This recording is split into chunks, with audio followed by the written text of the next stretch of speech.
Okay, there we Is go. it should be a difference. I literally put the settings, so No, Yeah, I can hear you. I can hear you. you sound fine. okay. That's a sexy voice.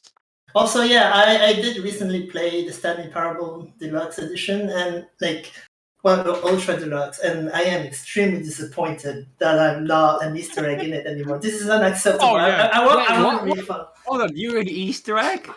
Oh, it was in the original Stanley Parable.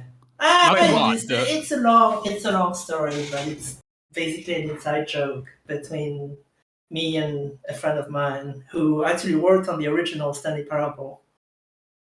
I guess Yeah, what the fuck? Do all you game devs just know each other? Are you like, you have like a group chat that you're all just part of? No, not really. He's just like shit. He's just a very old friend of mine. Like I've known him for probably like 15 years at this point. So, yeah. Kilburn was just fired. So how long have you two known each other? Who, like?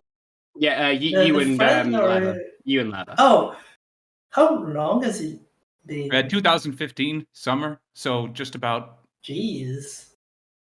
Yeah, we basically met when we started working on Anti-Birth. You already had some of Anti-Birth finished by the time I joined. You finished Spirit Sword when I joined. I think I barely started working on it. It must have been like, what, 4 months? Well, it was mostly items and like a couple enemies that didn't even make it into Repentance. Yeah. What? Why? Hold on a minute. What's this about? Why didn't you push to have more enemies? More content is fun, right? Dumplings. Dumplings were annoying to fight.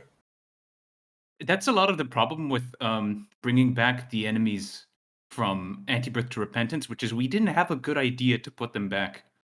And that's the thing, because dumplings, the way they were in Anti-Birth, like, if you hit them a certain way, they would just, like, charge at you in a way that you just couldn't predict. And, like, that was unfair. And even without that, you still had to go after them and kill them because they don't chase you.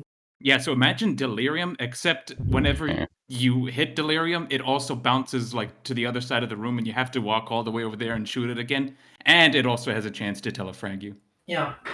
Yeah, there's actually a mod that kind of does like this faithful port of anti-birth dumplings, and that mod has made me hate them because I realized why they suck. You hit them, they just fly to the other side of the room. They waste so much time. Yeah. Yeah. Kill has this like Valve approach to making games where instead of making 4 short games like a normal game developer, he instead makes the same game 4 times, and every time it's better. That's what Repentance is. It's just better. Just take the Nintendo route though. Just get it perfect first time. Yeah, that's funny. Exactly. Yeah, you can't make an argument against that because it's right. I mean, I like doing the same thing over and over, so that's that works out for me. Yeah. It's I should like clarify. I made rooms for this game and also designed a bunch of enemies and some boss attacks. Oh, he designed a lot more than you think. Like, if you like Dogma, Leather made most of Dogma. Like, most of the attacks were his. So the design itself was Ed, but Leather came up with all the attacks. The attacks for Dogma were fun because I tried to base them off of exploits players found throughout the game's lifespan. Yeah. So like the best example is the Brimstone attack. Yeah. That one was great because that one is based off this exploit from Flash Isaac called Brim Snapping, where you could make the Brimstone deal more damage by like doing some weird things with the attack thing. And I was like, Brim Snapping, okay, let's make that even worse. Holy Brim Snapping. And it's like, we're basically like reverse Uno carding. That's the point of the boss, to just throw all the exploits you found to break the game back at the player. That's what Dogma was all about. What I want to know is when you're going to re-add the black hole. That's the saddest thing that it got removed. I mean, I'm very sad about it too, but I guess we'll just add it back if we can figure out like a good way to add it back. I was hoping that we'd be able to showcase it because Phase 2 Dogma was hell. I don't think I have a build of the game. I mean, I probably have a build of the game from back then, but Like actually going back there and building it and then playing it, that might take a while. Yeah. It's just like phase 2 was fuck. Because I designed it to be intentionally like that. And then we had to like cut it down. Yeah. I love that fucking phrase. Phase 2 was fuck. Yeah. There's just no other words for it. Just fuck. Yeah. Oh, phase 2 was terrible. I mean, like the babies were too much. That's Oh yeah, I remember like hearing that like the attack that everyone already complains about had exploding babies in addition to it. Oh yeah. Yeah, the Dogma baby attack. Yeah. Yeah, like so it's like in phase 2, it flies around. Right now, at least it's better than when it left creep. So it's like you couldn't walk where it was standing. And then that creep spawns babies that like charge at you and explode. And then also every time he flapped his wings, it would do like Tammy's head. Every single time it flapped Every its wings. single time, yeah. That's why the sound effect for the wings flapping sounds kind of crunchier than you'd expect, because it was meant to be an attack. Galaxy The Knights. GIF of this in action. I don't think I do. I so wish we had this. I would love to see people shit themselves seeing that. I would play with that, honestly. We wanted to, but like, you know, content gets lost easily, kind of, actually, when you think about it. Yeah. What, I mean, I accidentally put in the recycling bin. Whoops. Yeah, balancing stuff is definitely hard. Especially when you're the base game, because like when I'm on Fiendfolio, I kind of have the luxury of the fact that it's a mod that people who are probably decent at the game are going to be playing. It's not like average player McJoe is going to stroll on up into Fiendfolio most likely. But it's different for the base game, so you have to be a lot more careful. Yeah. You know, that would explain it, considering like, I guess that's why Anti-Birth was so hard, because it was like a mod for hardcore players anyway. So when moving to Repentance, we had to tone everything down because average Joe Schmoes are going to be playing the game. Yeah, like that's the thing, right? Like when you're making a mod, there is so much more you can get away with. But when it's like actually part of the game, I still want kill mode. There's sort of like a baseline skill level most people who are playing a mod have. Yeah. Except for Minecraft mods, they make everything easier instead for some reason. Yeah. Well, not all Minecraft mods make everything easier. Most of them. Most like, do. I'll agree. Most do, but not all of them. So I don't think it's a surprise to anyone. That's like I've been kind of looking into Minecraft modding a bit, and I'm really surprised at the lack of mods that add new enemies. Like if you look for Minecraft mods, most of them are just new items, new weapons, new armor that makes you invincible. But there's nothing to challenge this. There are no like. What mods have you been looking at? There's a large amount of progression-based mods that are a lot similar to. Yeah, but none of them really add like any new enemies. I mean, I know a few of them do, but they're like extremely rare if you look them up. I think I might be wrong here, but in my opinion anyway, making enemies for a game like Isaac is a lot easier than making enemies for a game like Minecraft, because you have less freedom with Isaac. But you in Minecraft, you could feasibly get away with making any enemy. Like you could go from a dragon to a poop, I think. With Isaac, you don't really have that same luxury. I mean, I think people underestimate how flexible the Isaac's art style is. But No, I guess I'm not saying it's not flexible, and I do understand that there are. I get what you mean. A lot that, of like, places. Minecraft kind of has no like overarching theme to it. It kind of does. Like I mean, people aren't gonna like if you put like robots in Minecraft, people aren't gonna say, "Oh, you're breaking the Minecraft art style" if you do that. Yeah, it would look kind of weird though. You gotta admit, it would look kind of weird. It would, but it's like kind of normalized at this point, I think. I don't know about that. Like, I haven't seen a lot of like modded enemies that actually fit Minecraft well. Like, it kind of has the same limitations as Isaac when it comes to enemy design, because you have to keep things simple and generic. If you give enemies too much personality, they kind of stick out. And it's kind of the same problem as Isaac. Oh, I definitely 100% agree with Isaac. I think you could make it work with Minecraft though.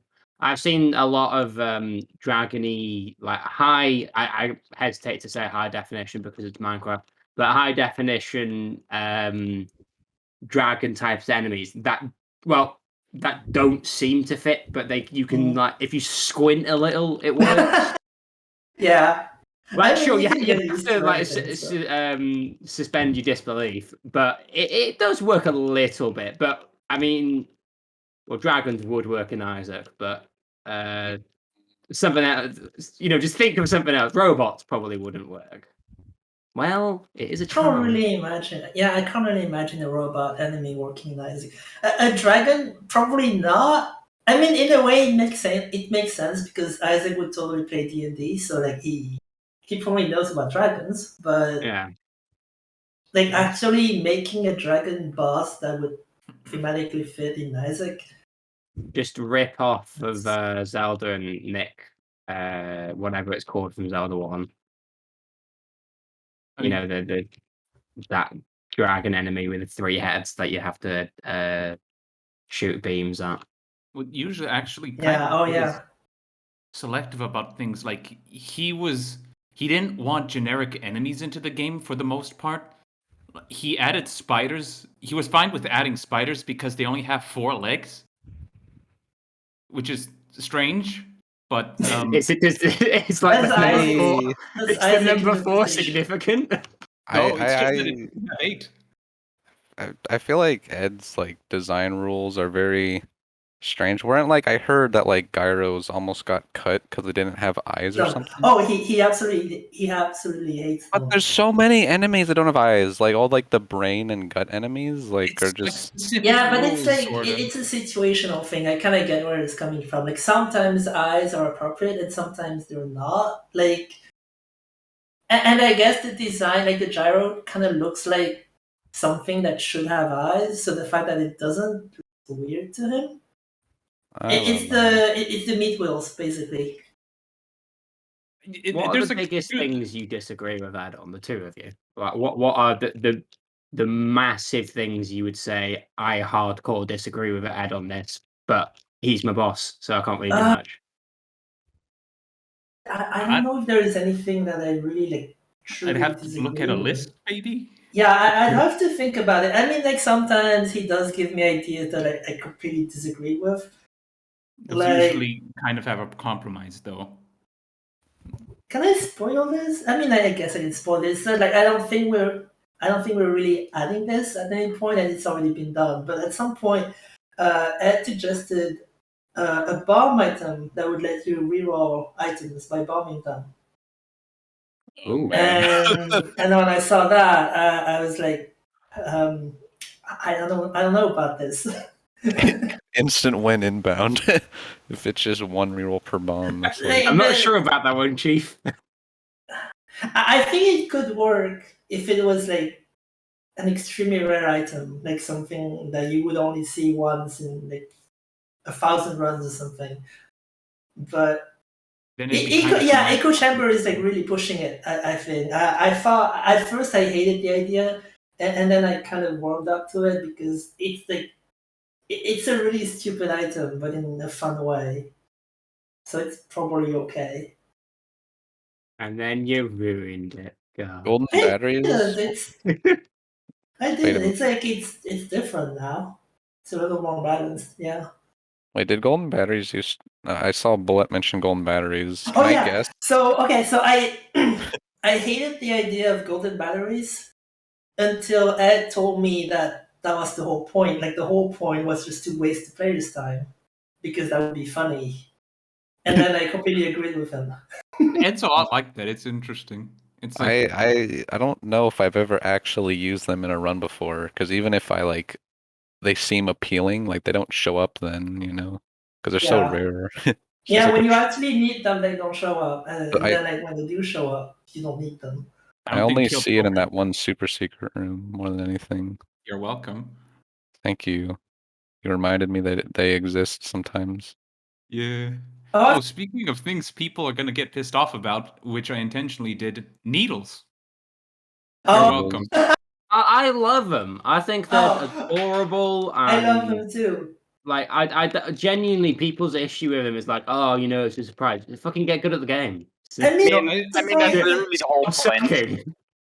I can kind of get where they're coming from, where it's like you can't even tell that they're in the room once you enter it, but that's kind of the point. Yeah. But to be honest, I may be biased because of this, because I'm a big fan of Team Fortress 2, and when you play that game, you're always looking over your shoulder for spies, so I'm used to this.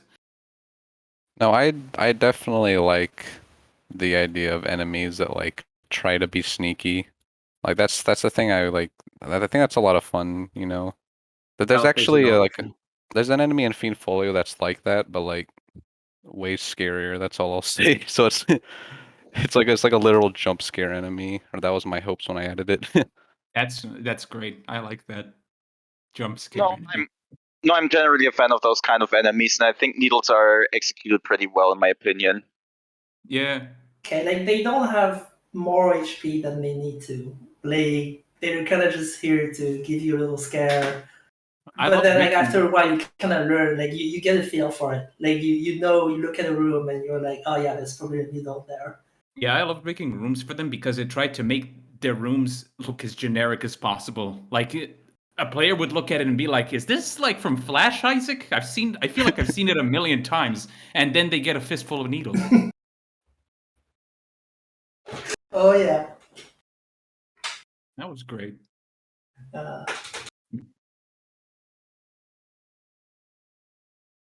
Also, yeah. By the way, Nick, this is supposed to be an AMA. We should be answering questions. Yeah, I was gonna say, what are the questions going on? we got like a bunch of questions to look through.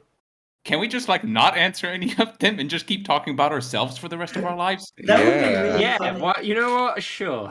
That would be pretty funny. No, but let's try to answer like at least some of these. Like, okay, so Arky. Okay, so do I think Arky will see a nerf in the future? But hell no. Like, I hate the item, but that's the point. I made an item that I thought I would absolutely hate, and it's exactly what it needs to be. It's a terrible item. You guys like it. It's not getting changed. That's it. Yeah, I mean, nerfing it kind of takes away from it.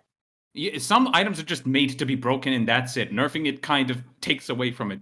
It kind of defeats the purpose, yeah.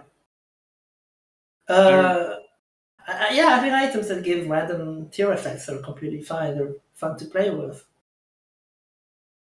Especially since $3 bill got changed so that the effect actually gets randomized every few seconds. That's a lot better than the way it was in Rebirth. Was it added to Rebirth, or was it like? It was Rebirth and Fire.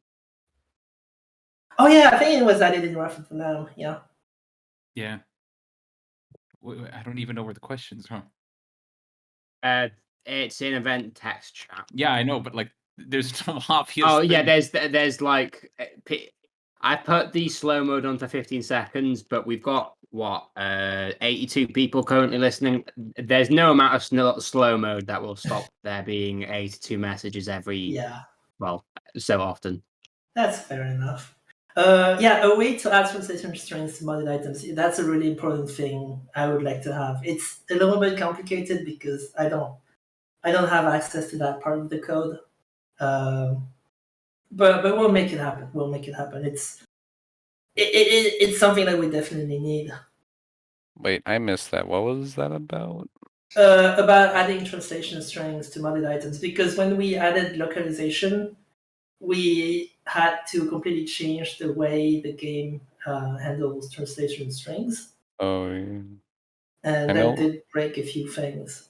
I know there's something where, like, when you get the name of the item right now, it shows, like, hashtag item. Yeah, it's messed up. So, yeah. It's better this way. It should have been this way a long time ago, but, like, we only got around to doing it recently. And it's not very mod-friendly yet. But localization work never ends. Yeah. Oh yeah.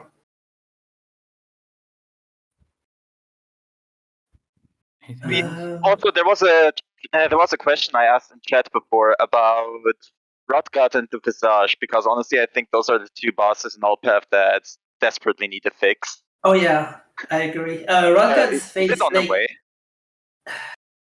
Sorry. I don't know if I should be promising anything at this point because you guys, honestly, you guys kind of tend to read between the lines and like. We got it in hardcore evidence. So you can't get away from whatever you say. Yeah, that's fair enough. Honestly. Like last time, so I think I've said this before, but last AMA, I think someone came to the conclusion that we were adding a new character, and I have no idea what I said. Wait, what? To make what the what? Yeah, no, you said I don't nothing know. like that. That's the thing. I don't know what I said that made people think that was going to be a thing. Like there is no way we are adding a new character. Like that. Like at this point, every new character is what, like, how many unlocks would that be? A lot. Like we're probably at more than 20 at this point. So that's like 20 more items to design, and like you have to design the character and the tainted version. That's like. Yeah. Speaking of unlocks, was there a real reason why tainted characters have like each thing, each progression mark isn't its own thing, or was it just because time constraint? If you get what I mean. The original plan was just to give them one unlock if you beat everything with them. Like they were just supposed to be a fun, like post-game extra thing for you to play with. Oh, okay. And then they kind of became a little bit more than that, so we had to come up with more unlocks. And yeah, that kind of just happened. It's interesting because we actually came up with 34 unlocks for them completely by accident, because Ed wanted to give all the characters an unlock for beating Mom's Heart, and then I was like, but they already have one, and so we just we were like, okay, but you already designed 34 trinkets, so I guess we might as well use them for something. And so we ended up giving them to the tainted characters. Okay. The Dogma Black Hole attack. No, that's finished. We just didn't use it for a good reason. Yeah, the reason was that Dogma's first phase already had enough attacks as is, and it also didn't really contribute much to the fight. Like it just didn't feel good from like the pacing perspective, because the fight kind of just stopped at that point, and you were just focusing on dodging the black hole. Like you couldn't even hurt Dogma because your tears would just get sucked in by the black hole as well. So it basically just paused the fight for no reason. So you have no idea how infuriating it was when he did it twice in a row. Yeah. You don't want this. I mean, I guess you could make it like not be able to use it until it had done a certain amount of other attacks. I mean, we could do the Tetris thing, but like, come on. I don't know. I always feel like the Isaac bosses could benefit from their attack selection not being completely random. Like, because I feel like sometimes whenever you see Widow like spawn white creep 3 times in a row, it's just kind of like, what the heck? Yeah, that is that's true. Yeah. I mean, one thing in terms of pacing. Wait, I think I already mentioned this. And it's like when a boss shows up in like a normal floor in the later floors, like fighting Monstro in depths or chest or whatever. One thing I wanted is that as soon as their health drains, the doors open immediately and you can just wait for the death animation or not instead of having to before the doors open. That's something I've wanted to do for so long, but I keep forgetting to do it. I'm sorry. That's fine. Kill sometimes. Sometimes it's like something gets. There's a lot of situations where like we should probably get this done immediately, and then it takes us 3 months to do because we wanted to do other things because that's more fun. Yeah. Again, modders. Yeah. we have like, I mean, I have a kind of like modern sense of priorities. Like it's like do the fun things first. Because if I try to do like the necessary things, it's gonna take forever because I'm not gonna enjoy it. Yeah, that's why like deadlines are sort of a double-edged sword because they make you do the important things, but they also like induce a lot of stress. So it's just a small price to pay for. I remember the day Ed was like, "Okay, you still haven't started on Dogma. I want it done this week," and he blasted. Fire was under his seat when that happened, and my God, he did it. That was in July or August, I think, and at that point, I was absolutely convinced that we would be releasing the game in September. So I was like, oh shit, we're so fucked. We're like, there's no way we're gonna get this done in time. It's terrible, but How much sleep did you get during those days? I got enough sleep. I didn't my sleep schedule was absolutely messed up, but I did get enough hours of sleep at least, so that's something. I mean, it still is. So what you're saying is you didn't try hard enough, because if you were sleep deprived, you weren't putting in enough effort. God. I don't know about that. Well, if I'm too sleep deprived, I don't think I'll be doing much at all. So yeah, that's kind of don't work on him. The boy has to have his sleep, which is if we ever make a game together, I'll fire him as soon as he doesn't get 8 hours of sleep a day. Might not making a game together, but again, no promises. I don't really know what's gonna happen. That's true. There's how long have we been answering this question? Are you already tired? It's only been half an hour. No, it's just that like we've been on this one question. You mean in about 15-ish minutes, basically as soon as I finish this run, I'll start opening up the floodgates for people for joining the stage, if that's okay with you two. Fine. Okay. So then people can come onto the actual stage and ask in voice, because that was quite fun last time. Yeah, that might be a bit easier to get your questions heard. Okay. Also, what is my favorite character? Actually, Nick, who is your favorite character? I'm curious. That's a weird one. Usually it's Judas. Which one? The regular Judas. One. Yeah. As for Tainted, I think maybe Keeper. Tainted based. Very good. You know what? I like you. I'm a very glass cannon kind of guy. Did I ever mention the inspiration behind Keeper? Tainted Keeper? It's great. I really wanted to to make him feel really greedy, and that made me wonder what other games have I played where you feel extremely greedy to the point where you're just taking damage just for that extra money. And that made me think of MVM in TF2. And also radiation in Nuclear Throne. So that's kind of like a mix of the two, in a way. I mean, that's why the character screen says "greed is good." That's directly the announcer quote from Man vs. Machine. Yeah, that's what it is. there are actually quite a few TF2 quotes in Repentance. I think there's the Soul of Judas, which says "right behind you." That's also "let's meet the spy." And I'm glad people picked up on that. Yeah.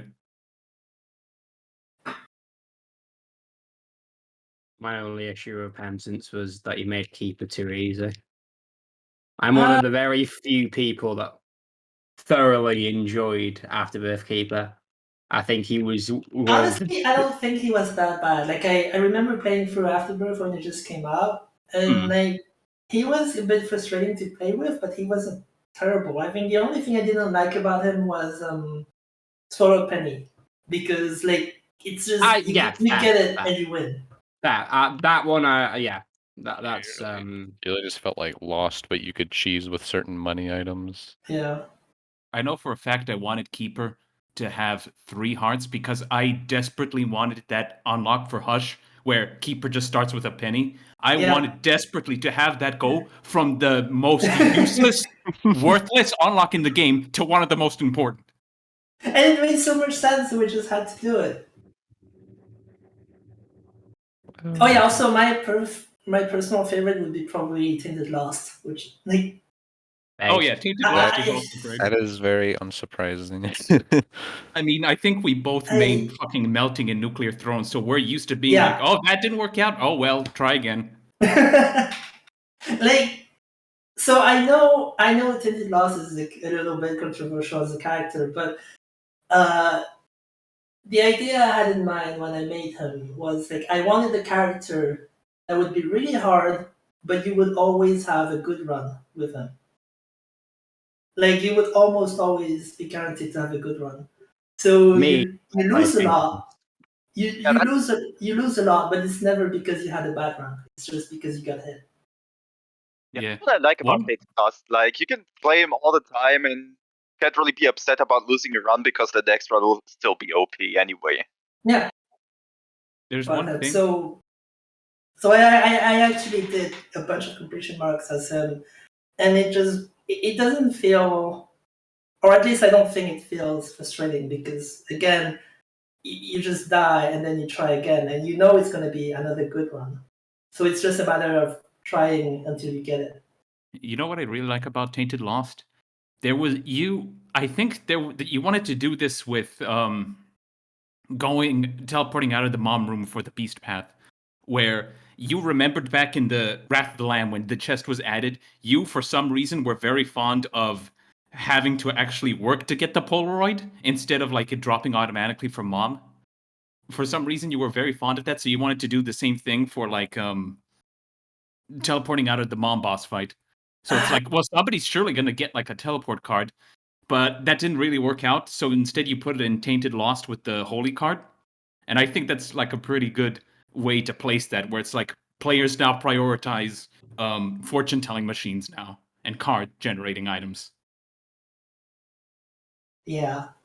That was just like that was such a simple thing to do. Yeah.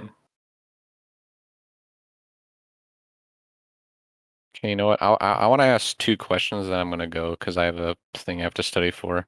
But they're related to enemies because I'm very much an enemy person. Okay. My man. Question 1: how many enemies are designed, like concepted, versus actually added to the game? What's like the ratio? Well, when it was Ed, it was pretty much 1-to-1. When it was with me, it's That's either. Not true. That's not true, Nick. There are a bunch of enemies Ed designed that we never put in. Oh, I thought you. Oh, I was thinking like before Repentance. Oh, before Repentance. I don't think any of them got scrapped. I mean, there was the Bonefly.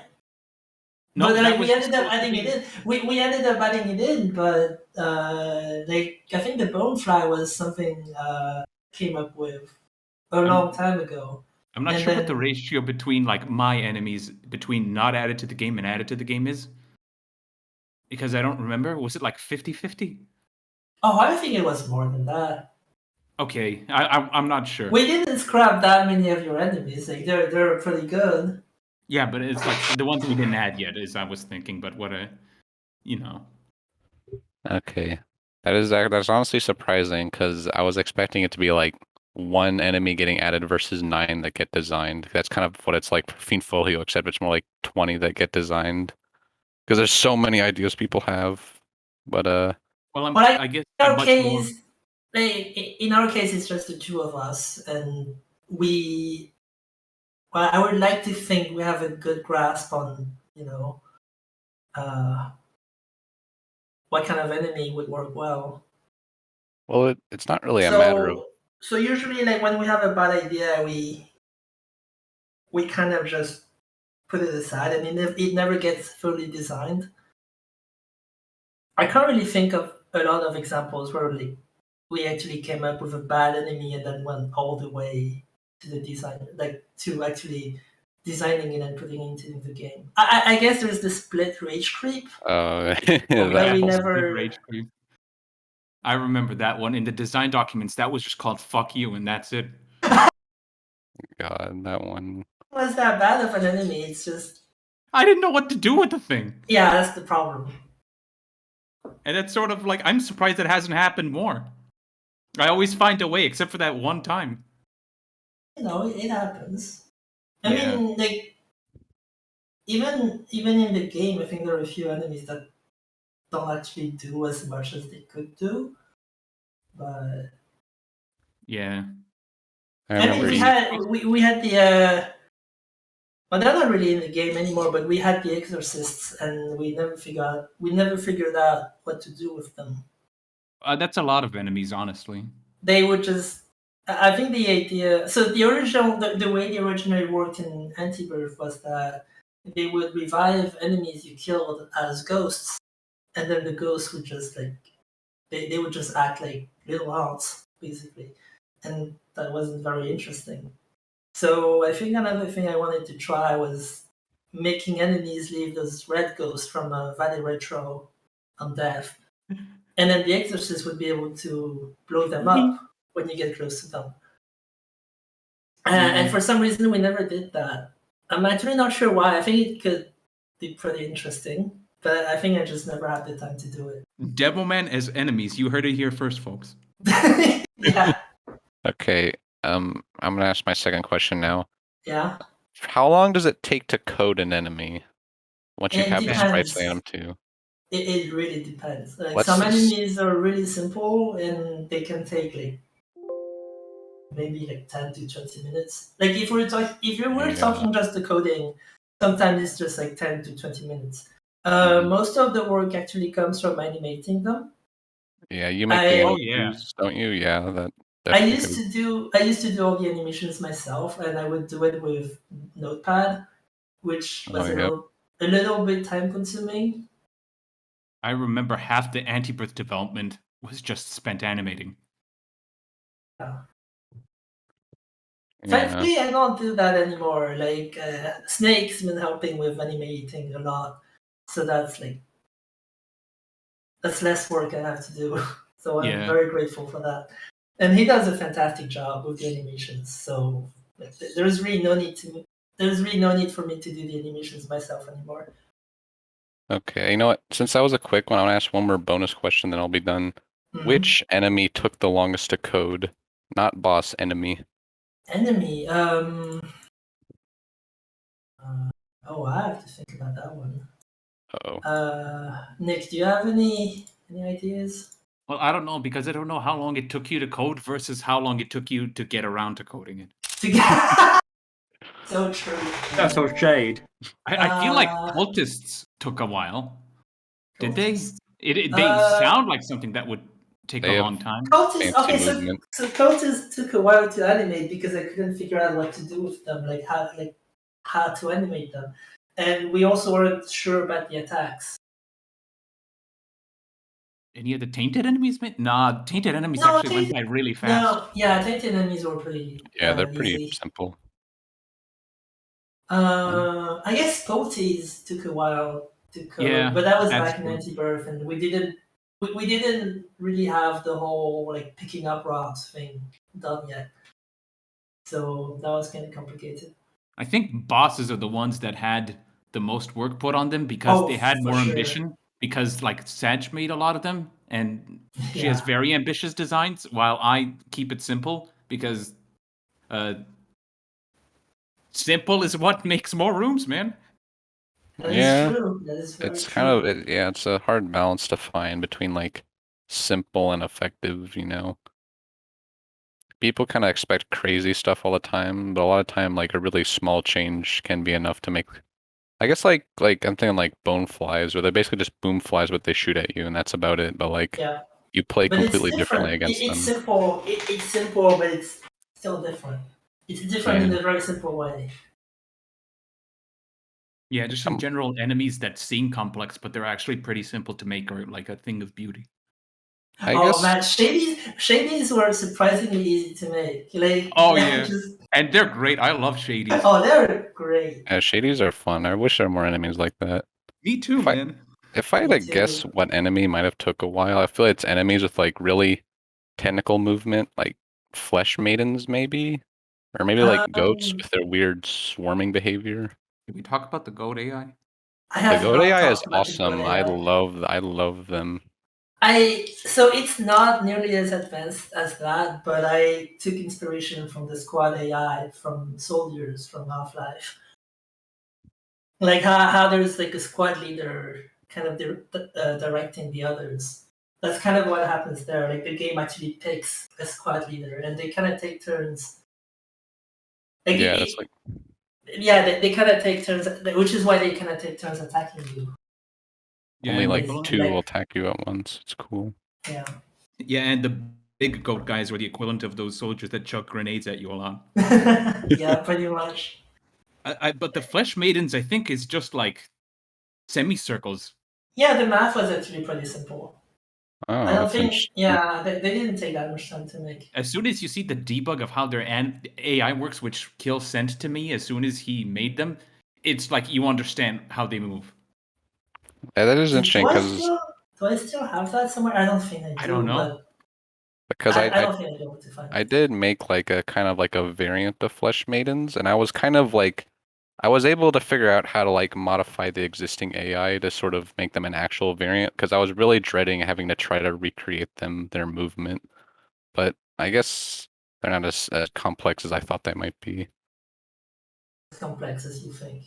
Yeah, Like, most of the time, it's like once you have a look at the code, it's obvious. yeah. Yeah, The stuff sometimes- that's complex isn't what you'd expect it to be usually. Yeah. But sort of in I video can't games. I can't really think of any enemies that ended up being more complex than what I expected. Yeah. They're all pretty simple looking at them, honestly. Kinetti, maybe? I mean, that seems like the hardest one considering they're Pulties plus the fucking thing. Well, you would think so, but actually it was really simple. Like, God damn. it's just pick a rock and then have the rock, like turn the rock into a projectile and then move it towards like itself, and then pick it up like a Pulti. That's it. Yeah. Right, Leverton 2, you said you have shit to do. You should go and do it. You said it was studying. Yeah. Yeah, All right. or- See you guys. Goodbye. Okay, good talk. See ya. Bye. Yeah. I'll also go AFK in a bit, but I saw some suggestion in chat that I honestly thought was pretty interesting about Epic Fetus from Rain. Being that Epic Fetus should be like marked, where the crosshair always stays out and you can use roll to toggle it. Rockets come down at your fire rate while the crosshair is out. I thought that one would be pretty interesting. Would I think that definitely would make be Epic nice. Fetus a little. I would love Epic Fetus to actually synergize with, like, tiers and just tier effects in general. Like right now, it just completely breaks a lot of synergies. Oh, absolutely. And also kind of feels sluggish to use because it's always at the same slow fire rate. Yeah, even if you have soy milk, it's still the same. Yeah, I definitely agree that would need to be changed. Right. Um, I am going to open up the floodgates for the oh boy. thing. As of right now, we've only had one request to speak, but if anyone wants to, right at the bottom, there's a little button. Jesus Christ! 5 people just in 1 second! Jesus! God, okay. Right, so the way it works is I invite you, you then get the request, you come on and you ask your like 2 or 3 questions. I said 3 questions is a decent amount, as long as they're not super long-winded and Kill and Lever don't shut up. I love you too, by the way. I was just jerk. All right, I only have one question. Go ahead. Okay. sure Sticky thing. nickel. Why? Why not? It's funny. Bombs. It's a negative unlock. Yes, I think it's extremely funny. Like, I see exactly why Ed made it this way, and like knowing that, I wouldn't have it any other way. I think it's completely fine. You are surprisingly accepting once you figure out why they did something. Yeah, it makes sense. It's like the haunted chests. The haunted chests are a fantastic unlock. That was Ed's idea as well, and like it's just great. I love it. Actually, I kind of buffed haunted chests because I did a bunch of adjustments to rooms where you can approach a chest by 1 tile but can't reach it. But if it just so happens to be a haunted chest, you can actually potentially get its insides without having to spend any resources. Yeah. So I guess it is like a little bit of a positive sometimes, but It's a So- mixed bag. Yeah, It's a mixed bag. and as for sticky nickels, like they're so rare that I don't think it matters at all. Like usually when you see one, you can get it. You have the bombs to get it. I used sticky nickels in some rooms in clever ways. Sometimes you can have some fun, like trying to have the player find a way to get them for free. Yeah. Right. Thank you for your question. You can be banished to the others. Hello. Hello. I have Hello. a question about a few enemies. There's Yeah. at least I think, a small amount of enemies that feel either impossible or very unfair to dodge attacks, like Camilo Jr. with their laser beams, but also the insanely fast Scorch attacks, the third phase of Rotguts, and bloodshot eyes replacing normal eyes in a few rooms.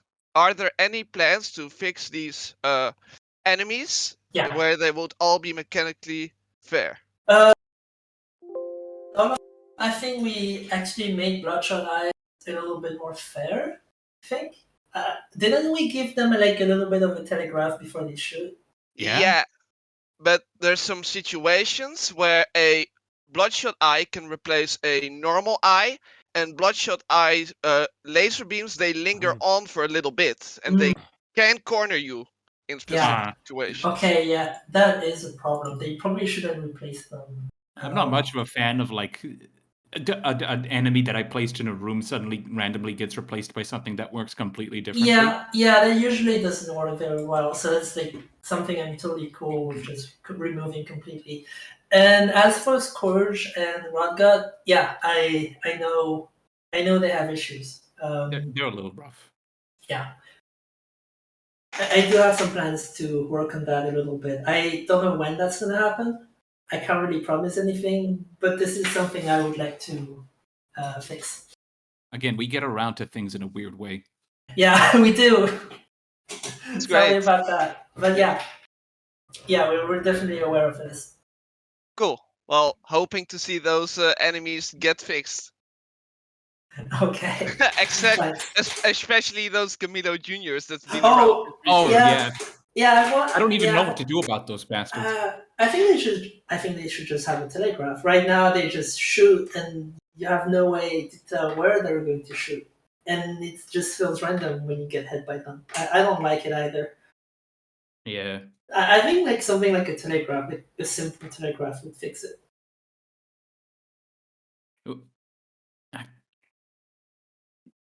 Right. Maybe it'd be like, nah, never mind. Well, we'll talk about this later. No need to like put this information publicly or anything. Yeah. Thank you for your question. That sounded very robotic. Sorry, I was paying attention to something else. Yeah. Hello? Hello. Hello. Oh, thank you for doing this again, by the way. No problem. This is fun. I have a few questions. I have 3 questions for you, mostly related to gameplay stuff.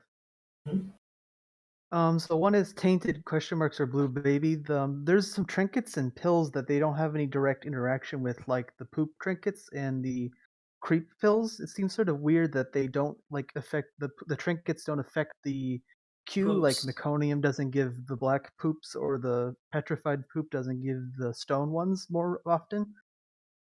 And the creep pills don't give any stat bonuses like the synergies for those respective like combinations would if you get those, which seems also kind of weird. Right, that's a good point. I have a few ideas. I've been thinking about a few things that could be done about this. I don't want to spoil too much, but this is something I would like to do in the future. Tetris Wizard.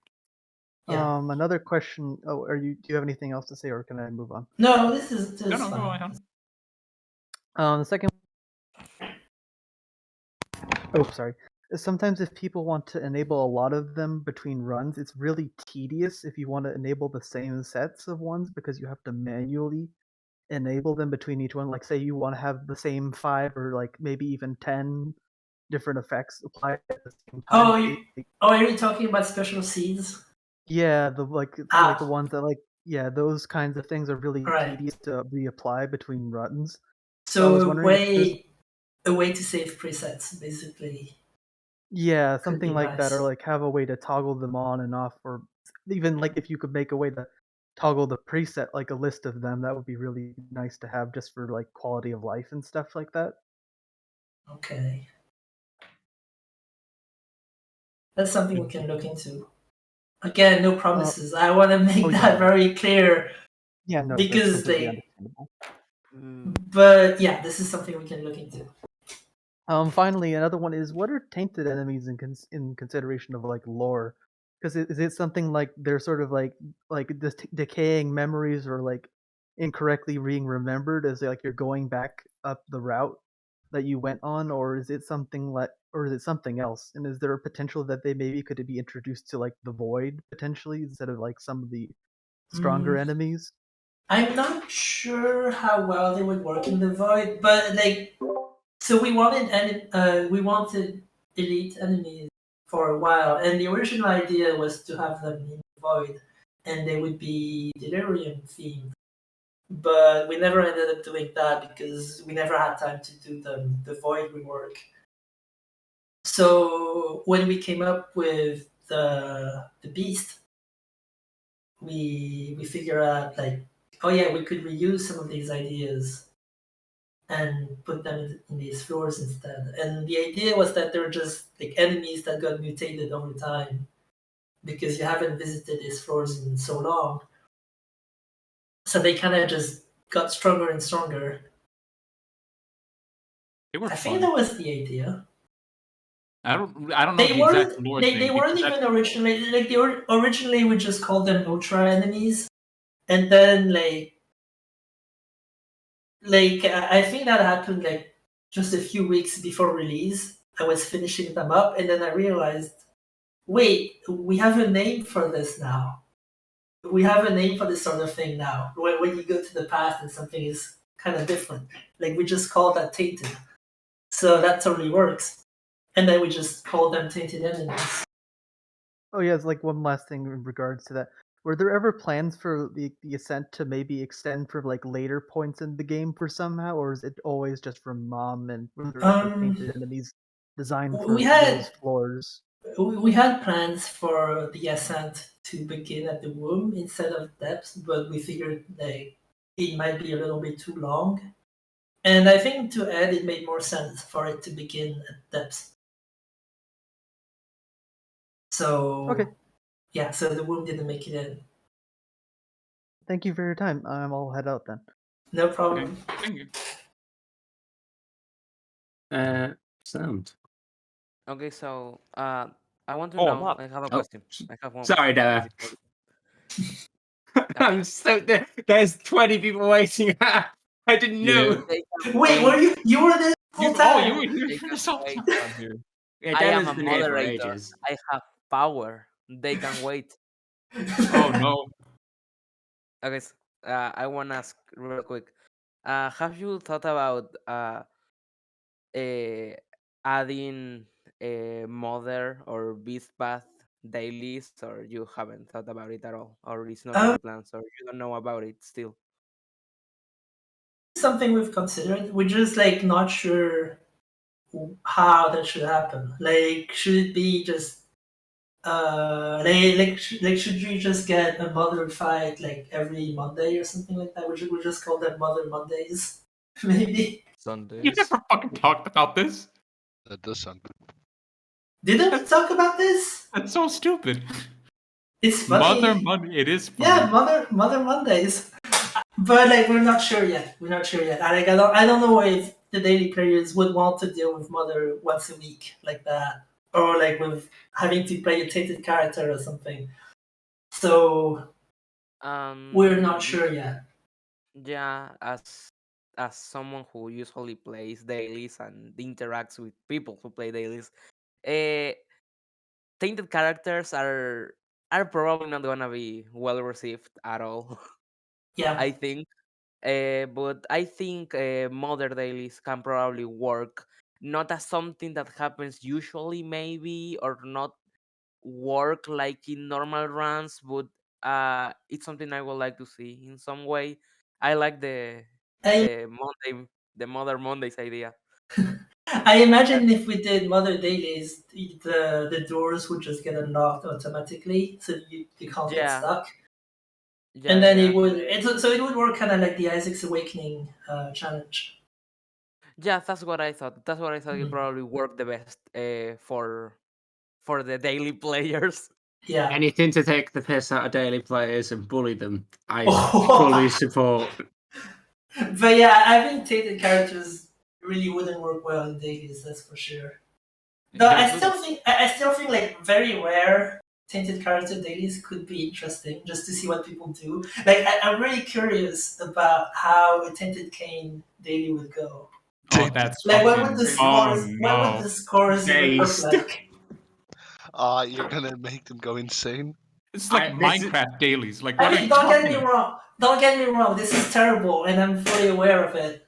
But if there was like a tainted cane daily, like once a year, I would be very curious about what the scores would be Tainted like. cane date. Mom, I can't go to school. It's a national holiday. Yeah, I mean, once a year having a tainted character like one of them, I feel like that should be fine, even for the daily people. April Fools should be the tainted cane. Yeah, I'm asking because the other day was Mother's Day. Mother's Day. That makes so much sense. Oh yeah. Yeah. I was waiting on the curated daily, and I was, oh no, it's Mother's Day. That makes so much sense. Mother's Day should totally be like a mother daily. That's for sure. Yeah. That's something we have to do. Oh, did you update the May the Fourth be with you daily? Because I think that still uses Spirit of Destiny. It would be better to use We should totally give it Spirit Sword technology. Yeah. Hope Disney doesn't fucking find out. Oh, that might be a problem. I have Disney to ask watching Ed. from afar.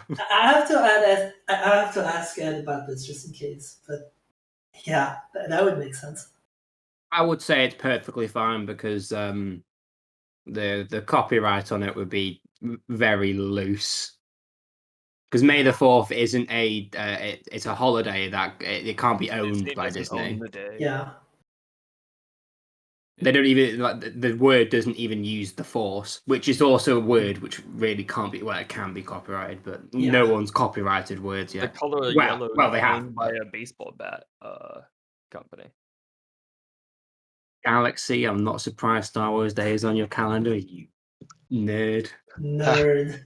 What a nerd. God. Hey, sorry, user, Dumpling. Yes. Nice name. Yeah. Not you, 9. Hey, I used to be the big dumpling guy. What happened? I took your Times have place. changed. God damn it. What was your? Did you have any other questions? Well, I didn't. Well, this guy just kind of came Yeah, in. So I Demo does do that a lot. He kind of just kicks in and bullies people into submission. Do you think, as an end goal, do you think that every item will potentially synergize with each other, or is that like way too ambitious? That is way too ambitious. I would love that, but that is way too ambitious. I don't think that's ever going to happen. Yeah, it makes sense. I think.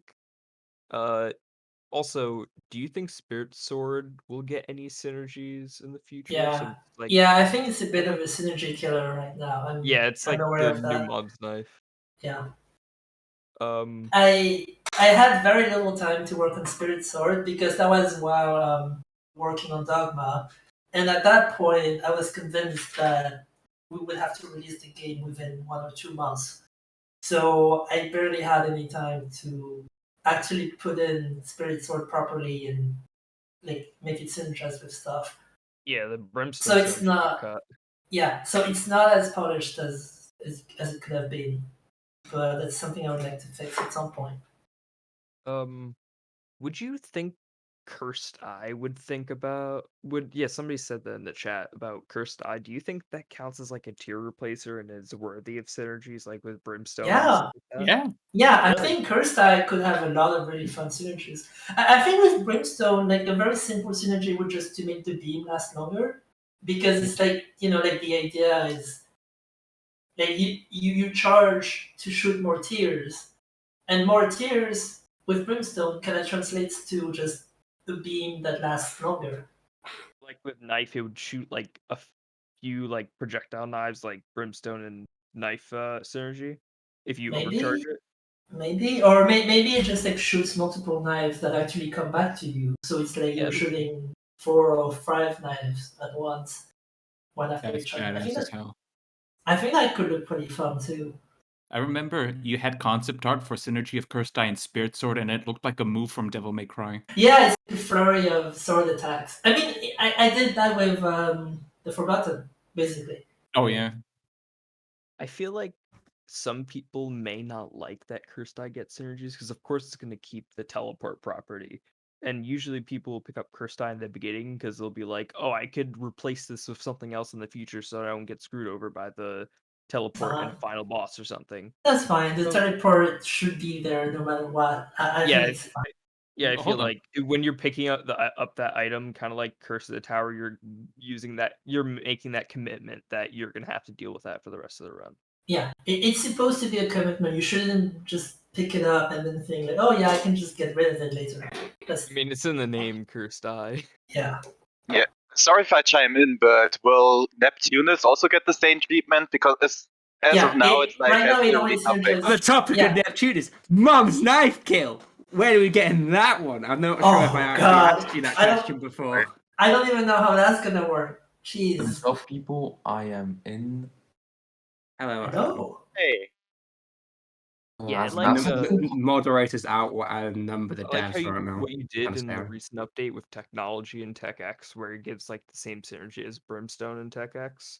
It would be cool if they had like more overlapping synergies where you could achieve the same thing but with different items. Synergy and Tech X synergy was actually an accident. It wasn't supposed to do this, but yeah, it was an accident. It wasn't supposed to happen. So you wait, did you know about it when you updated the game, or was it just like a thing that accidentally happened? You're like, oh, it's a feature now. Yeah, it's the thing that it's the thing that accidentally happened. I think we'll fix it, but in a fun way. Like we'll just replace it with a synergy that's just as cool. But I don't know when that's gonna happen. But I hate to cut this conversation short, but there people keep on requesting to join, so we're gonna have to wrap this one up. Yeah, come on. Let's give them questions. Wait, thank you for buffing Lil Dumpy. It's like the best buffing. Yeah.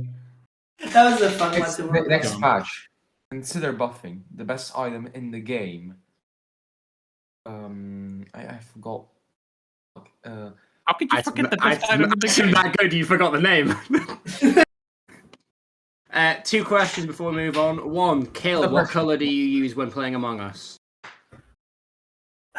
I only played Among Us once. I would probably pick orange or yellow, maybe. Base. And 2, because Nyan keeps bullying me to ask you this, is there anything that is planned or is going to happen with the Alt Path Horsemen? Man, that's a tough one. I mean, if you ask me, yeah, I want to make it happen. These bad boys. But we're talking like at least 6 bosses. So that's a tall order. That's a tall order, yeah. And Death has an interesting thing to it that might take it's some not time. Like we need Conquest and the Headless Horsemen. Like, come on. They are more like universal concept in the sense, like they aren't official for Horsemen. And second of all, I don't think they have like set spawns, so you can tie them to a floor and just wait for them to exist. Plus, Alt Path has like very few boss battles. It's not mandatory to go there, and you won't be able to see all of them in a normal run. Yeah. Because who knows, maybe you won't have the resources, whatever. And making alt horsemen for already extremely rare spawns like Conquest and Headless Horsemen, I've seen like I've seen Conquest 3 times in all my playthroughs. This really puts into perspective the fact that it's not like really mandatory to make 2 of these, and the rest of them can be like, I don't see that problem with adding them. But nice. I'm not Like, that. I would like that, but it's just bosses take a lot of work, so I mean, we yeah. want to make these as much as you do, especially for the thing they drop. But you know, But is it sort of a case of you're not sure you're going to have time to do so, or you're not sure? Okay, so that's the case. So if you had the time to do so, you'd 100% do it. Yeah, it's like a time. It's a time, and also like, but it's mostly a time issue. Yeah, because I mean, I would like to move. I would like to move on from Isaac at some point. Yeah. Obviously, like work on my own thing. Work with Nick potentially. So I can't stay on Isaac forever. Like, I guess I might as well say this now. The plan is most likely to officially move away from Isaac at the end of the year. Yeah, I understand that. So like starting from next year, you're probably not going to see any more updates unless they're like unless they're like very very small bug fixes maybe, but that's it. Have you got any ideas what you want to do then in terms of games? Have you any like spitball things? Oh yeah, for sure. I've got tons of ideas. Nick also has tons of ideas. There is a thing I would like to work on with him at some point. I don't know when that's gonna happen, but that's just in terms of Isaac or in general. Oh, in general, I think. Oh yeah. Yeah, in terms of Isaac, yeah, I have a few ideas, but that's not something I can talk about. I'd love to make more rooms, obviously. More rooms is always nice. I'm a man. Making rooms is one of the things in life that brings me happiness, and the Binding of Isaac has a lot of those. Fair enough. Right, next person. But by the way, Kilburn, I just wanted to like say that stupid thing before because I really wanted to whine about how many times I see Conquest in the game. I have like 3 hours in the game and I've seen him 3 times. So I actually wanted to ask you, what are the drops? What are the chances of me seeing that guy? Because he feels like some sort of Yeti. Do you feel me? He used to be a lot more common, but I think we decreased the chances of him showing up. But I don't remember the exact chances. I guess I could have a look right now and tell you if I can find him.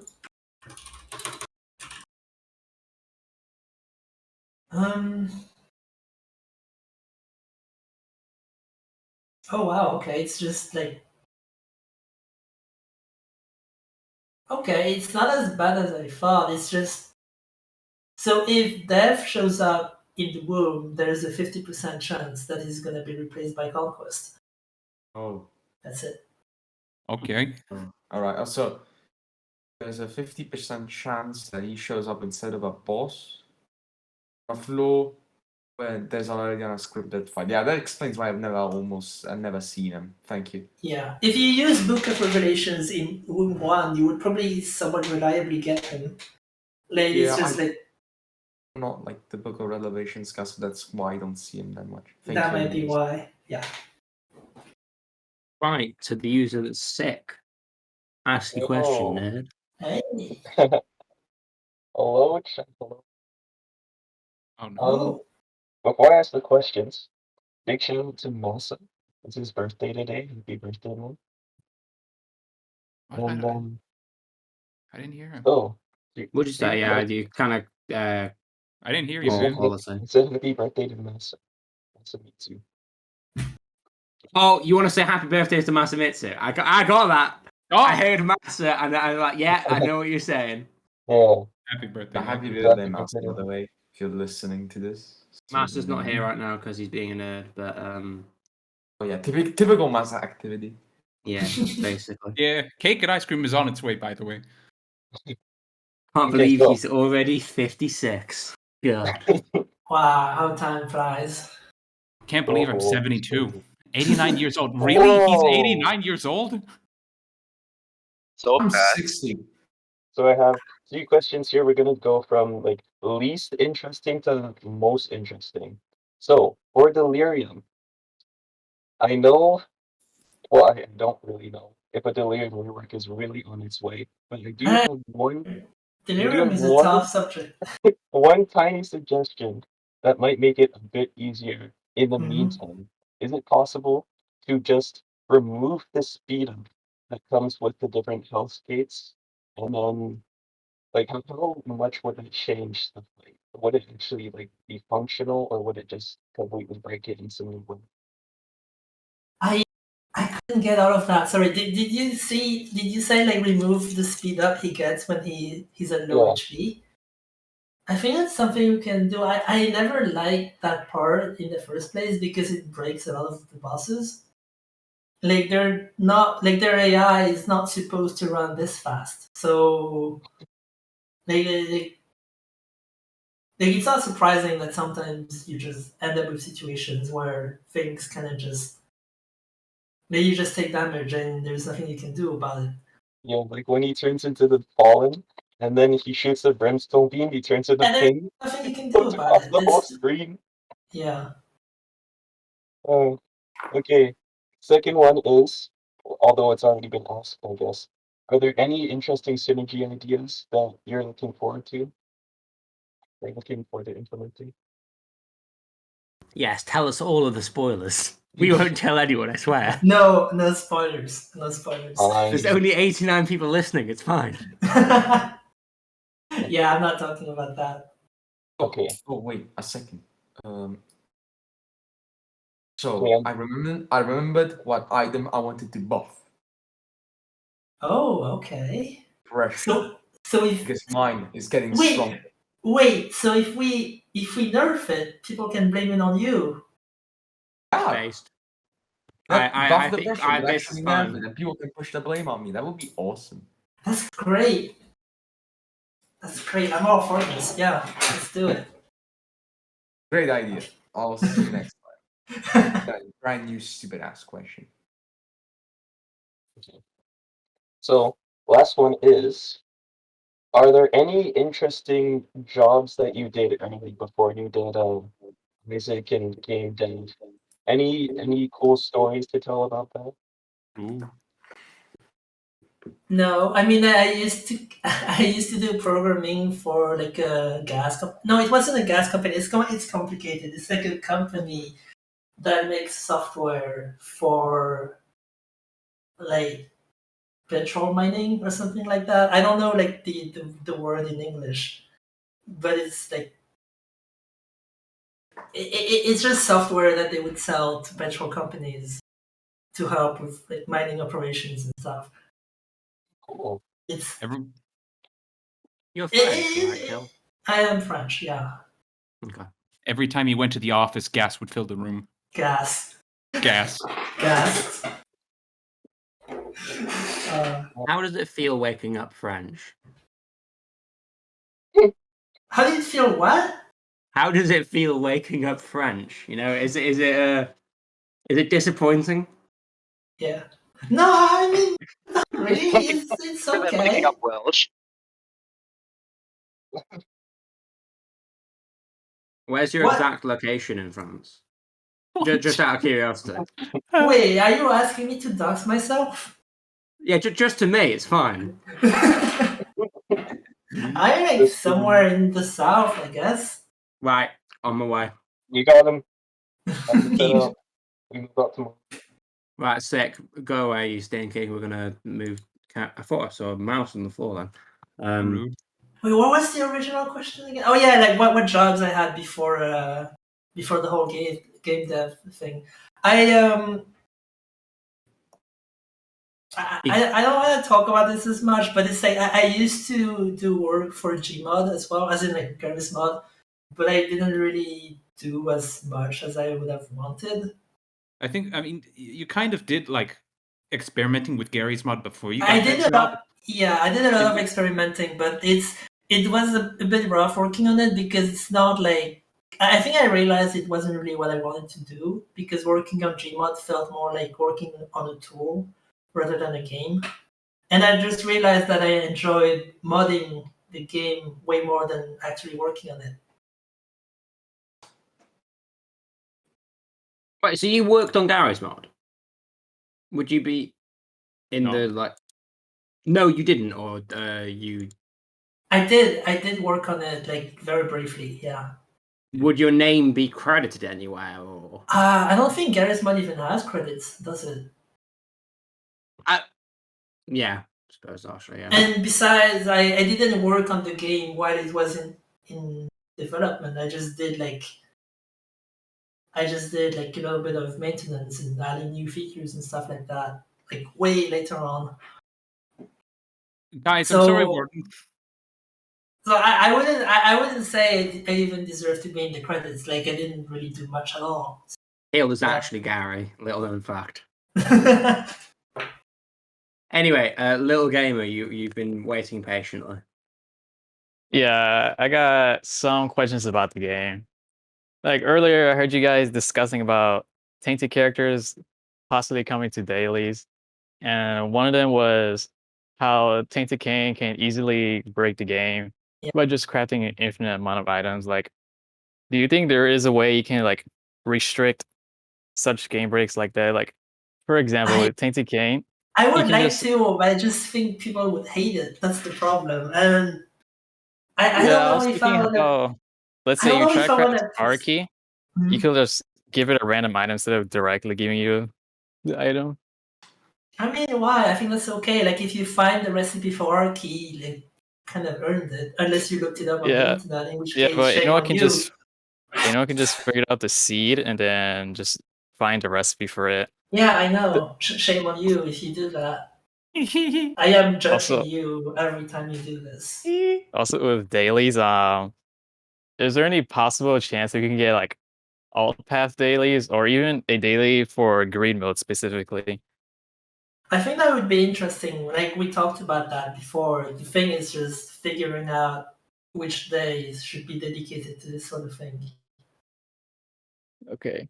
I was thinking about how green mode could get some improvements. Like you could probably add more floors to green mode. So let's say you can add a cathedral to green mode and you can have some unique enemies in that. Yeah, just to make it feel a little bit more, just to make everyone feel a little bit more unique. Yeah, I do have ideas for grid mode. It's just I don't know if we'll ever have time to put them in or not. And is there any possibility that? Yeah, I was saying, is there any possibility that we can get more reasons to go to Corpse? Because Corpse right now is kind of pointless. Because once you defeat Mother, that's pretty much it.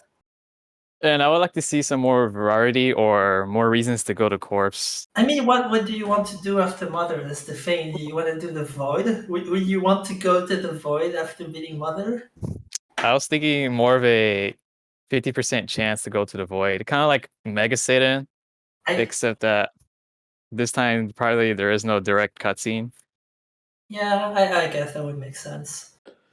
And to go to Corpse. Also, is there any possibility you can get like alternative floor themes for Corpse? Because Corpse is like the only chapter without any design. We thought about that. I actually wanted this, but then Ed pointed something out to me that I didn't really realize. Corpse is technically a final floor like the chest, and the chest doesn't really have an out version of it.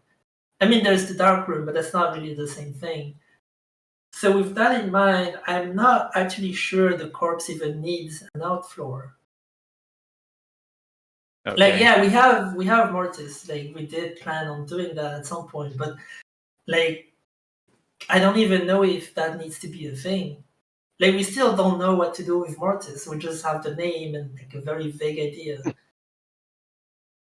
So at this point, I don't know. I don't know if that's happening. Honestly, I always failed to see what Mortis' theme was in general. Like, was it maggots? It was going to be diseases, basically. I think it was supposed to be cold. Cold, yeah, that too. Cold and diseases. Yeah. Which, like, I always felt a bit awkward about this because the two don't really go well together. Like, usually you think about diseases, you think about something that's kind of warm because, you know, like heat is what breeds bacteria. So it always felt a little bit, like, contradictory to me. So I was never completely sure about that becoming a thing. The user Ryoji, kind of stinking in, it said add Mortis, but the stage background is just the entire Morbius movie. What are the chances of this happening? If it was my game, then yes. But since this is an Edmund Macmillan game, that's not happening. Yeah. Also, this is why I'm working with Nick now. We get to do this shit. Yeah. Free from the shackles of Isaac. Yeah, finally. Kale Sark's asking you a question. Oh yeah. Also, would you give like more reasons to go to the mines or ash pits? Because in the current Binding of Isaac meta, it's always worth going to Downpour or even Mausoleum for extra items. But with mines, there's like really no reason to go to mines, just to collect a knife piece too, and that's pretty much about it. I have some ideas. I'm not gonna spoil them, but I do. I was thinking maybe with mines, you could probably add like more tools, gold rocks, but if you don't have it unlocked, maybe there could be an alternative for that. So at least then you have a reason to go to mines for the high risk, high reward items. Guess. Also, I'm guessing Mausoleum is worth it because you get an extra treasure room. Yeah, that you would get. You can skip womb. The wombs is one annoyingness of no items and double damage. I've just realised we've still got 26 people to go through, so I'm going to be restricting the questions to 2 per person for the time being, so we can actually get everyone in. One thing. Just gonna. All right, then that's pretty much all the questions I have for now. All right, well, peace. Thank you for asking. All right then. Sorry, I didn't mean to cut you off. I already pressed the button before you started talking. Kilburn, sorry. My last question, because I told this I would tell you. I told a friend I will tell you, so it's not like my question. But is there anything to Clutch and Rainmaker in general? Like, do they have anything to do with each other, or they're related in some way, or backstories in general? How did they come to mind? Tell me more about them in general. They're ghosts. I like ghosts. But Clutch was Ed's idea, so I don't know the inner machinations of his mind. They're ghosts. Just one-shot them with Vade Retro. It's not that hard. Yeah. Simple. Clutch is doing the bomb. Clutch is good. Clutch is good. I don't know Clutch's backstory. It's just Ed just came up with him one day, and he's a funky man. I like his look. I think wasn't Clutch originally supposed to be an enemy? I kind of had like a weird mini Clutch idea where it would like possess the Strifers from Anti. Yeah, we wanted to reuse the Strifers and then like have Clutch, like the little enemy Clutch, possess them. Yeah, that's why they look like voodoo dolls, and I was like, well, that kind of implies that they can be possessed, right?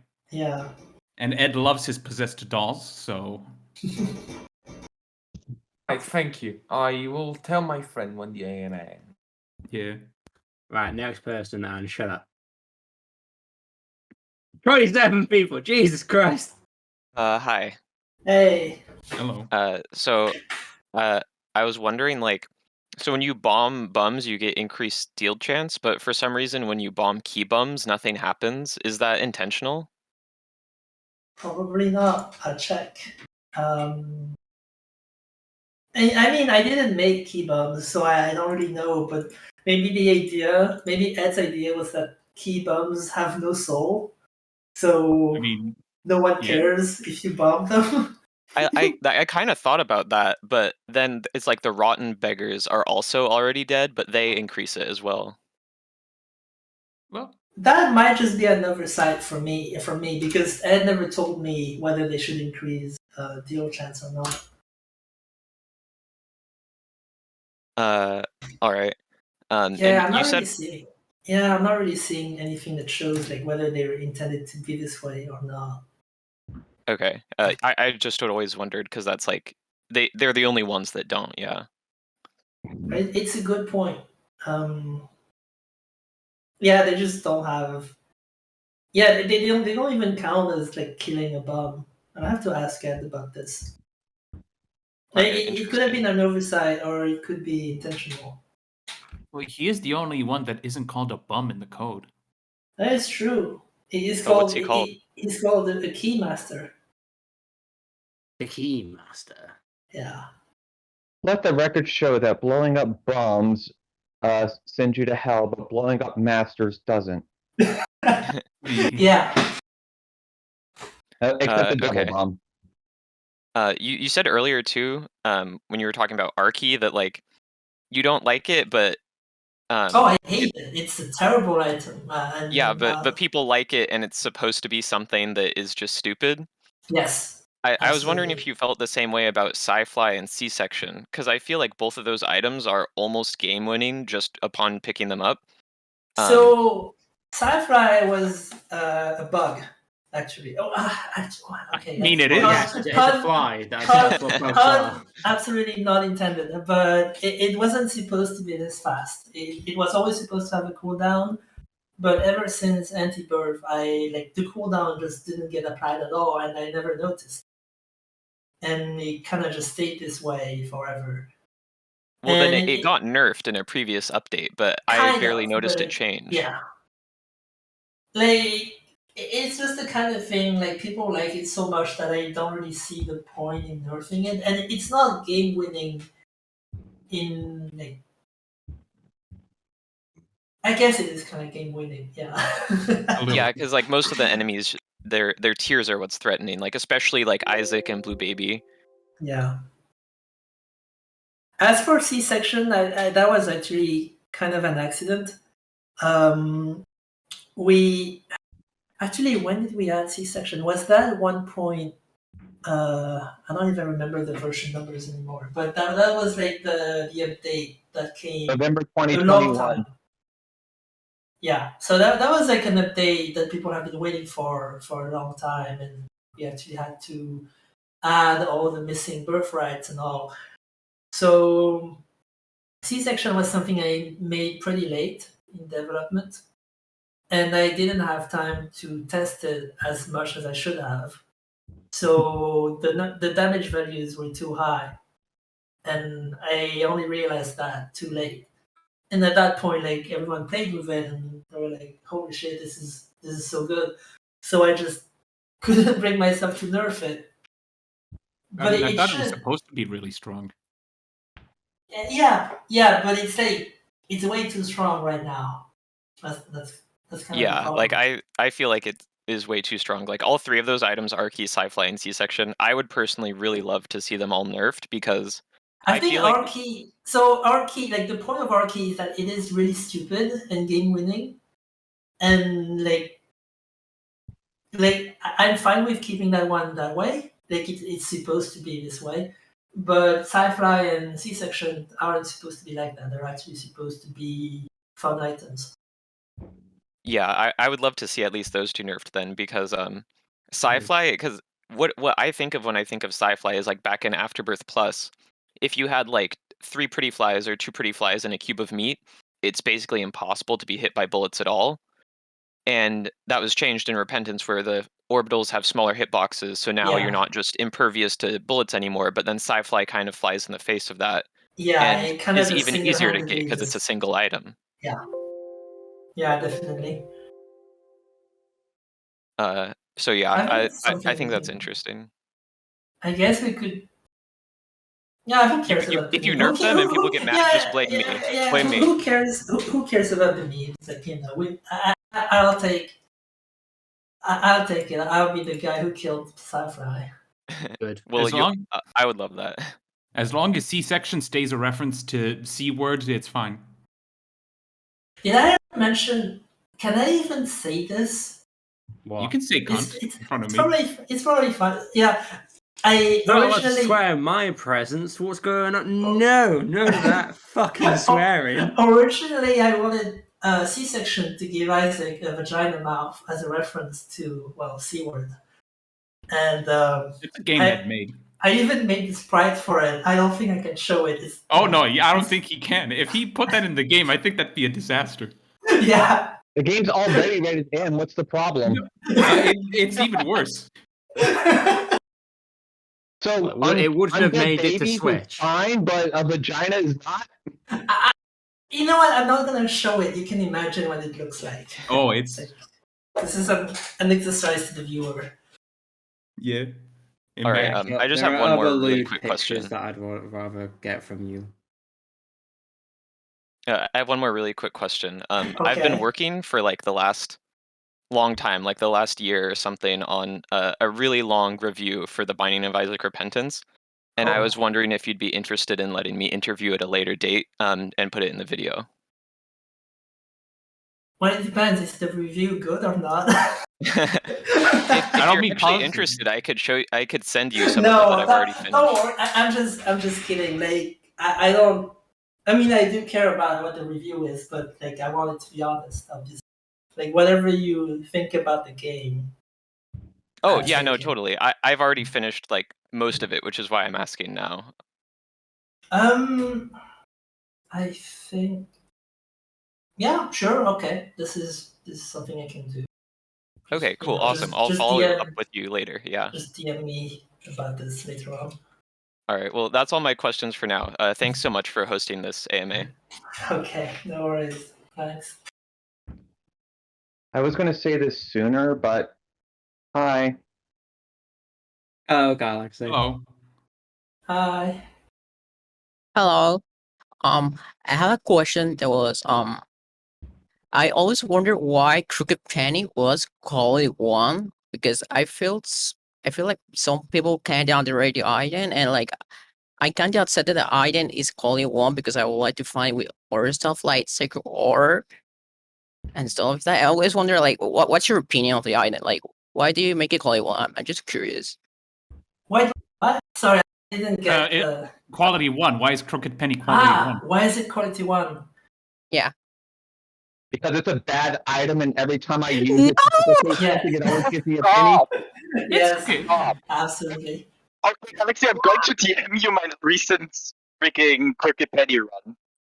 I'd like to It's a fucking mess. Honestly, I can't remember why we made it quality 1. Me? I mean, it's not that bad of an item. It's literally 50-50. What kind of quality would that be like? I think maybe Between? 2 because like it's like in between, right? Like 2. Yeah, it's 50-50. Yeah, that's how math works. I don't remember how we came up with that quality for Crooked Penny because like I remember the way we came up with qualities was we actually made a poll between all the testers, and like we got testers of all kinds of skill levels, so I imagine we would get something fairly balanced. And somehow we came up with the consensus that Crooked Penny should be quality 1. I don't remember how we came to that conclusion. I mean, we always change the qualities anyway, so... Yeah, I would have to ask again, because I'm honestly not sure. Sorry, what are you saying? No, I'm saying like I'm just not sure why we made it quality 1. Right. That's it. I would have to ask. Honestly, from my perspective, Crooked Penny at least deserves quality 2. You can do quite a lot of funky shit with it, but of course it can also potentially ruin a run. But so it's kind of like 50-50. So quality 2 is like the perfect middle ground for it, I would say. I mean, I guess it's like, so this is a bit of an extreme case, but like TM Trainer can be extremely game breaking. You can have like a really good run with it if you're lucky. If you're not, it's gonna absolutely ruin your run, which is why it's quality 0, I think.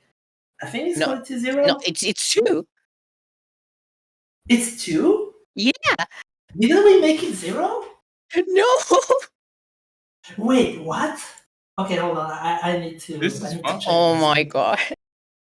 I don't know. I got permanent Mega Mush with it once. I don't think that's quality Yeah, zero it is material. quality 2. I just saw it on...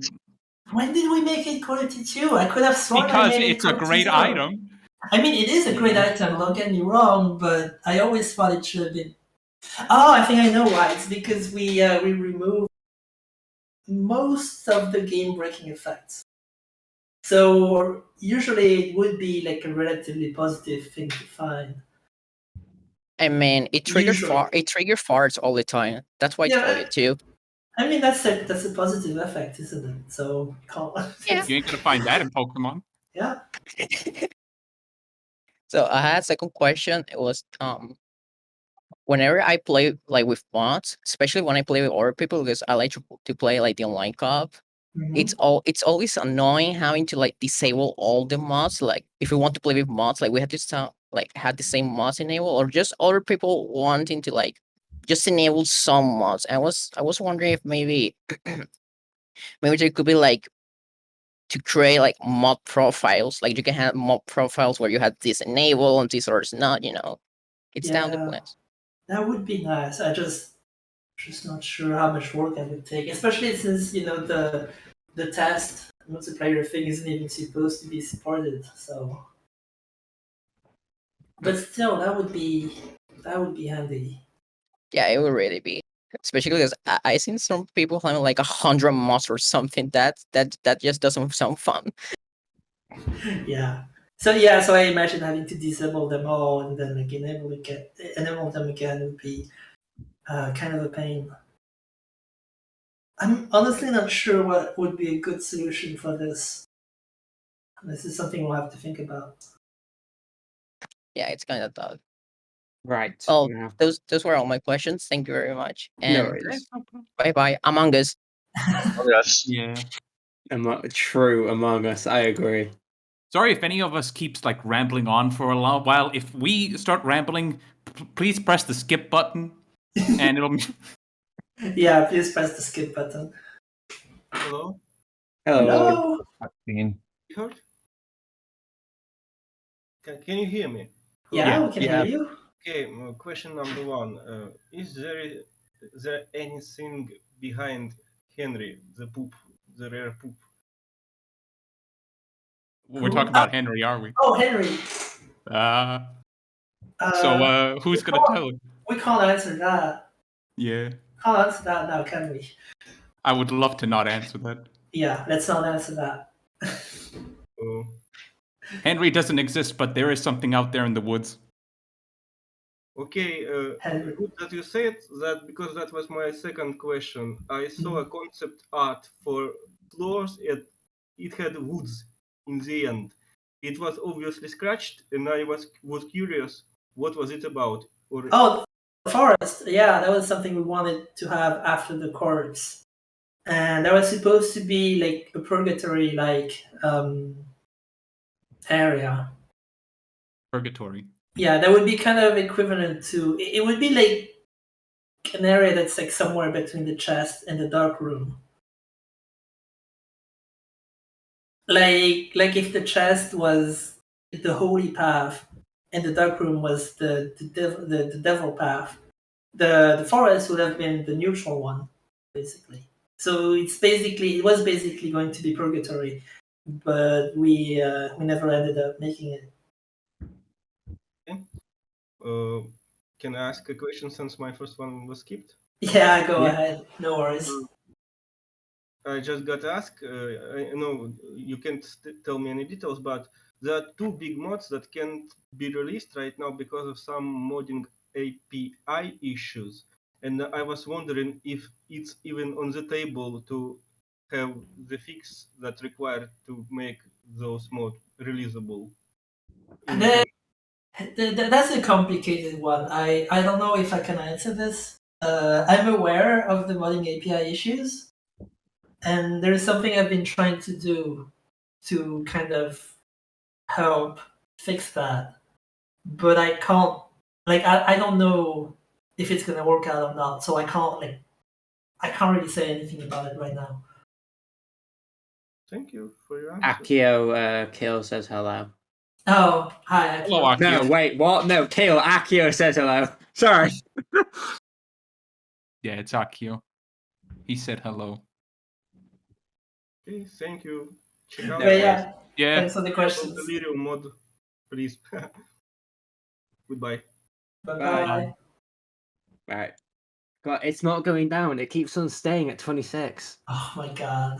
Hello. I don't think we'll be able to answer them all. Hey! I don't think we will be able to, but we'll see what we can do. Yeah. I have two questions. Yeah. The first one is about greed mode, or like the challenge. Also,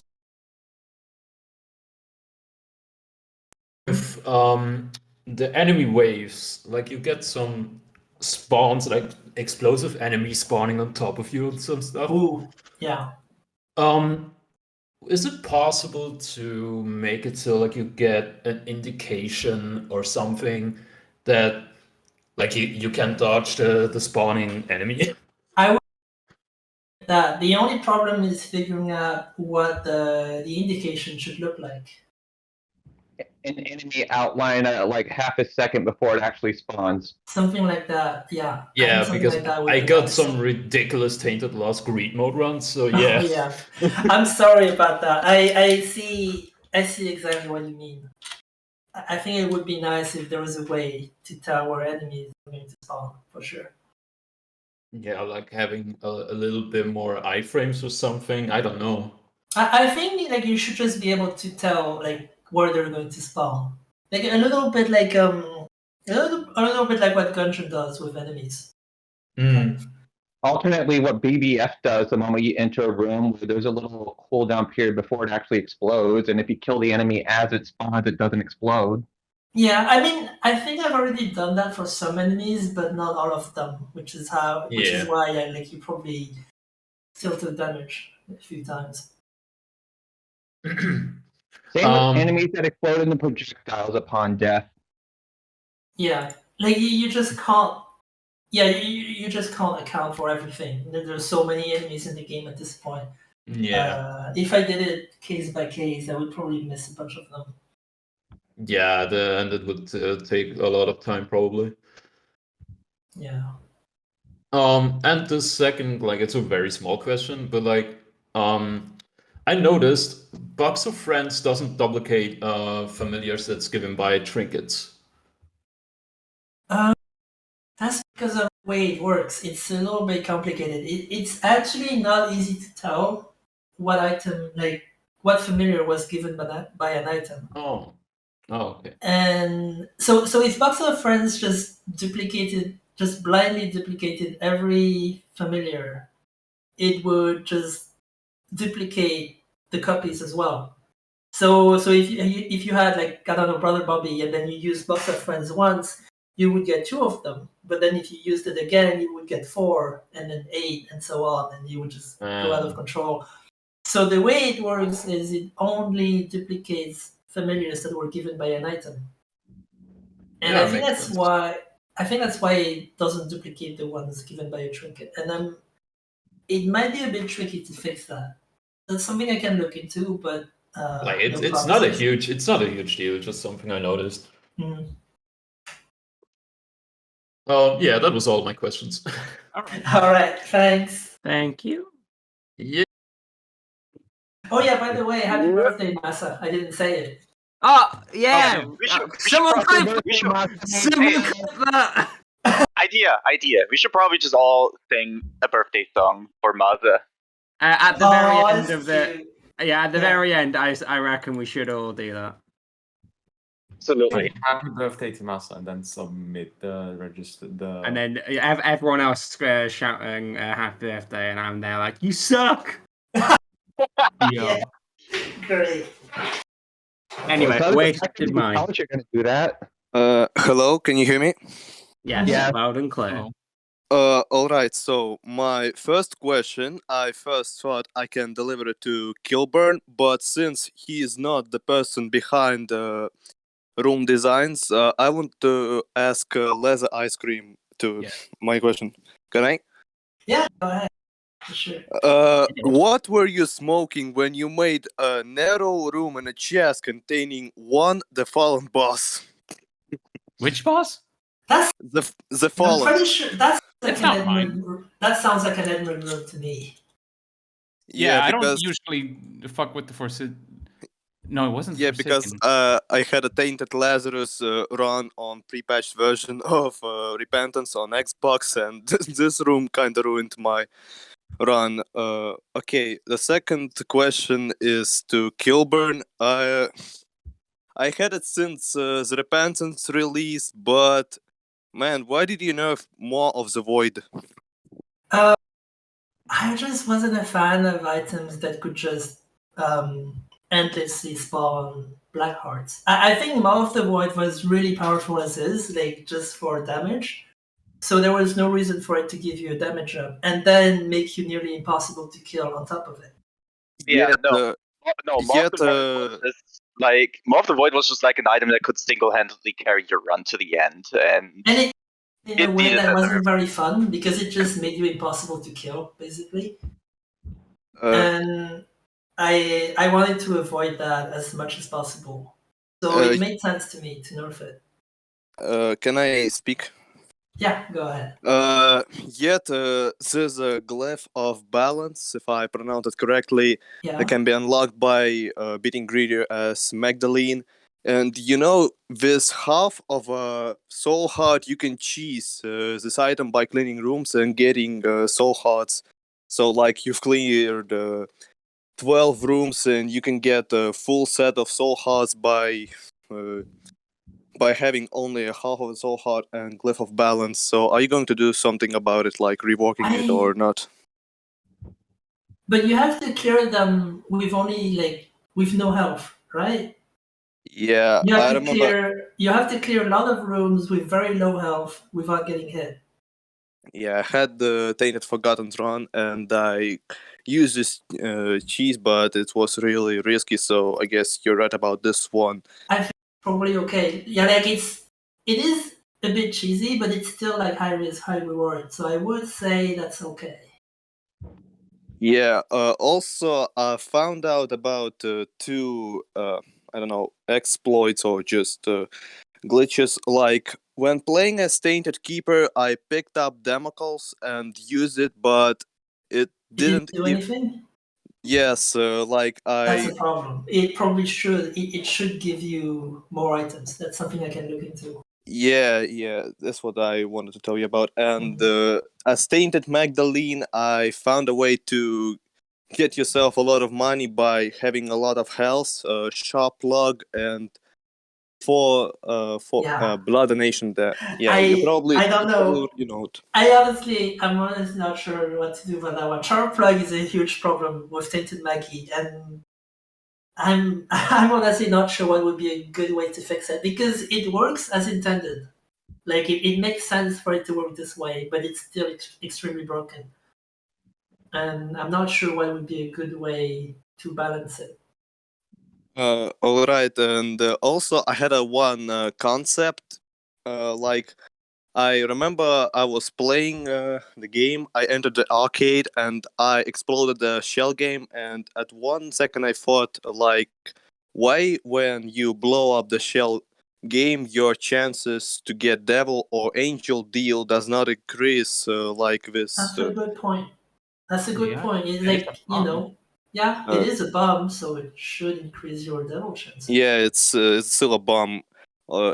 Same goes to the Hell game, and also I had acquired the concept when like you kill sin mini bosses like Lust or Greed. Why won't you get your chances to get a devil or at least angel room chances increased when you kill one of the sin bosses?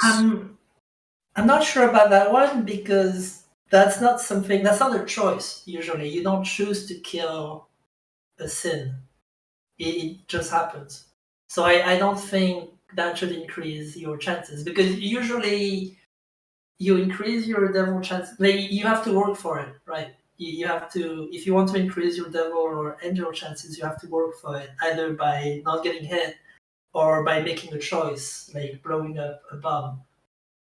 And encountering a mini boss is usually not a choice unless you know it's there.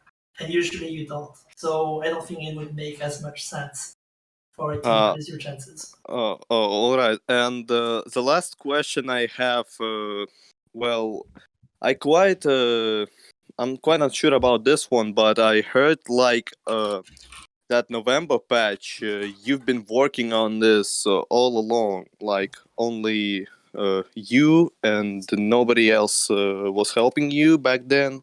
Is it true? So, like Nicholas really left you making the patch alone? I would say they just left me alone. It was more like a choice on my part. I just prefer programming on my own when I can. Oh, okay. That's what happened. Okay. So no, I don't go around and say like, oh, Nicholas are just like letting him do all the work on his own. No, this is my choice. If anything, they're probably pushing for more people to help me. But I honestly, like when it comes to programming, I prefer doing most of it on my own whenever I can. lonely. Oh, okay. So I don't know what you think about it, but well, I just heard you are going to leave Isaac like at the end of this year, so you're not going. Don't worry about that.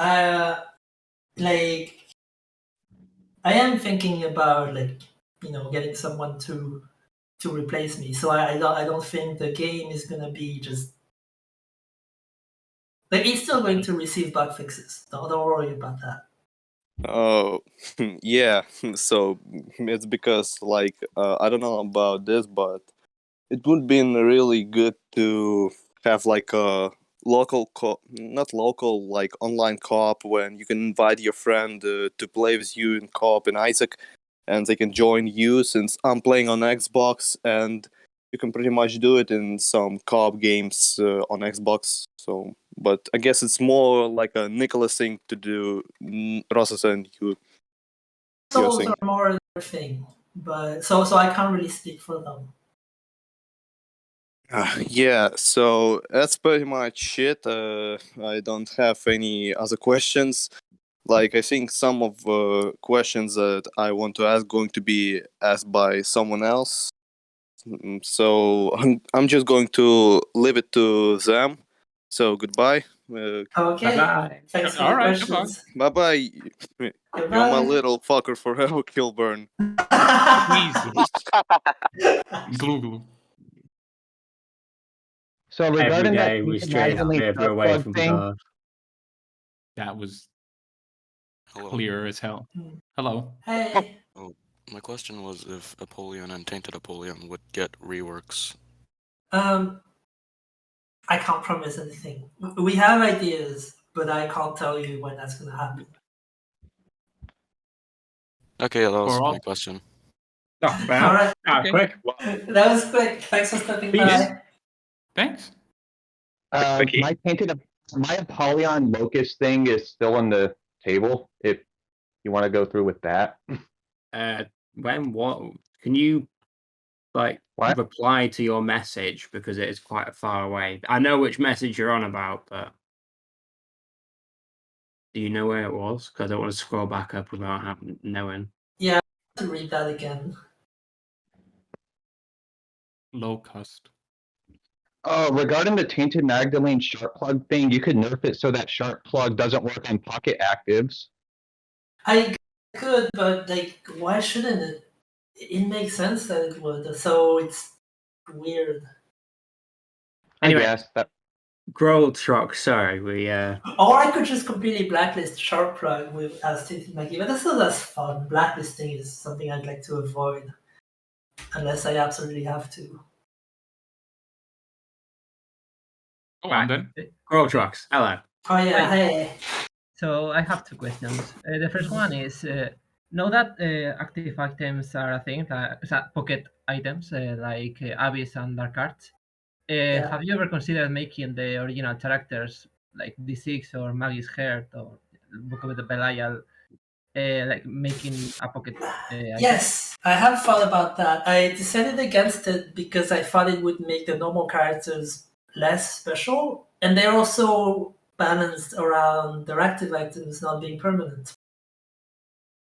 So I think it would make most of them overpowered if they had their active item as a pocket item.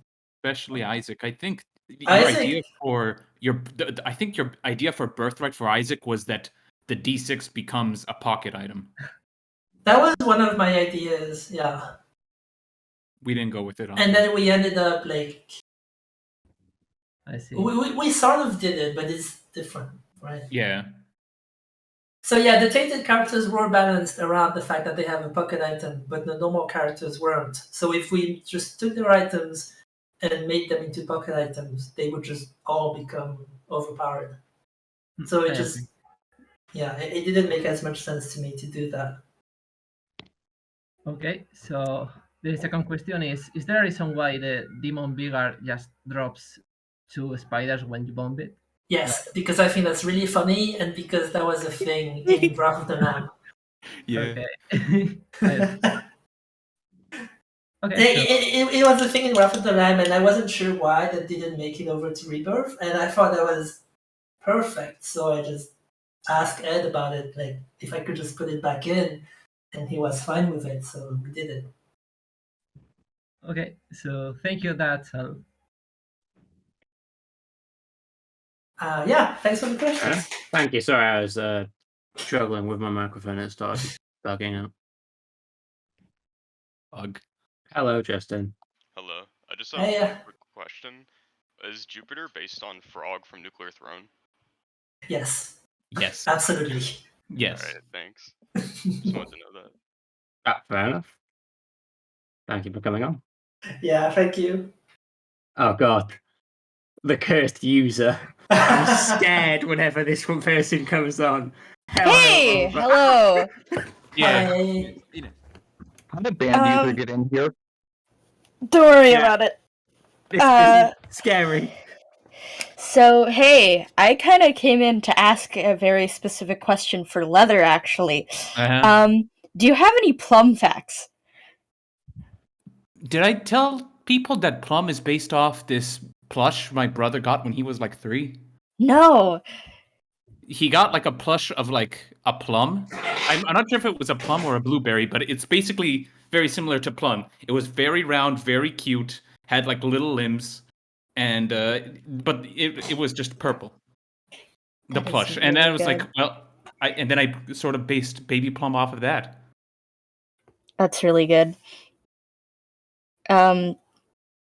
I guess that was my main question, but also just another quick little question. What do you think of the emote Plum G? Which one is that? Is that this one? Oh, Yep. okay, yeah, Yeah. it's that one.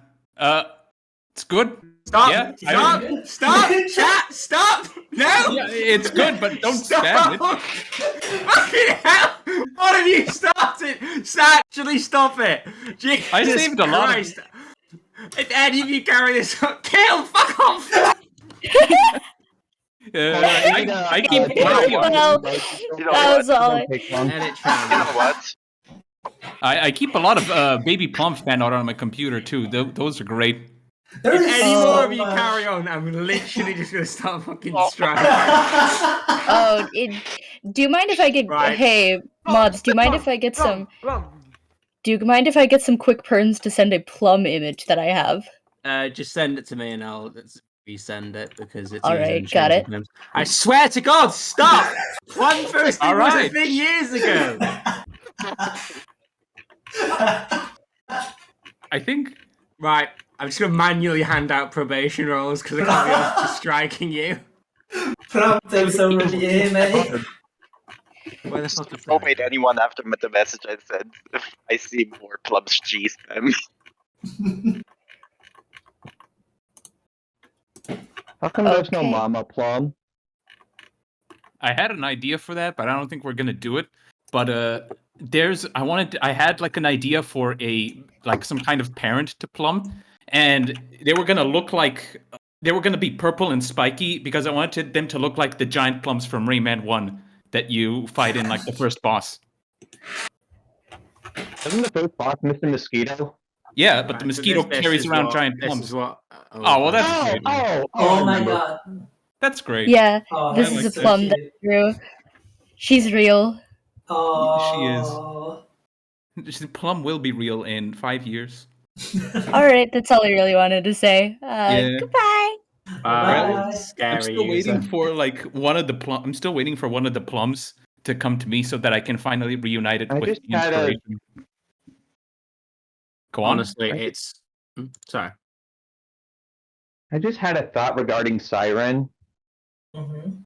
The Siren is how Isaac thinks his mother was like in her younger years and is the only non-final boss to be based on Isaac's mother.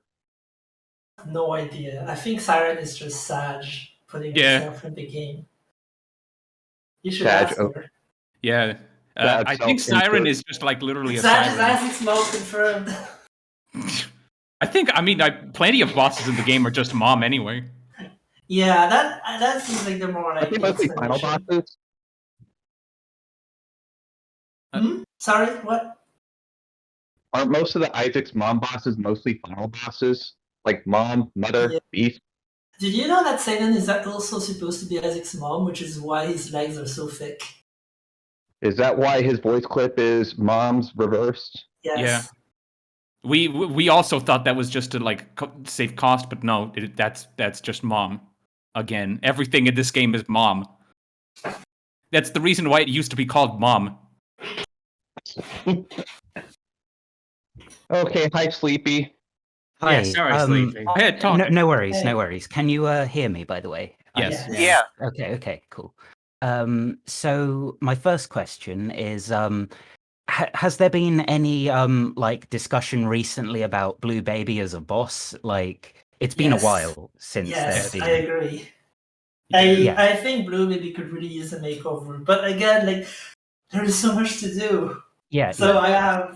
I don't know, like. I mean, what the to problem do with first. us is that, like, by the end of the year, we could add the 4 horsemen, add like a buff to like Blue Baby, and add like a new floor, and still not fix Delirium. Our Yeah. priorities are fucked. Yeah, absolutely. So I don't know if we should be adding more. Sorry. Don't you mean 6 horsemen? I mean, I don't know about the Headless Horseman. I would be happy with just having the 4 plus Conquest.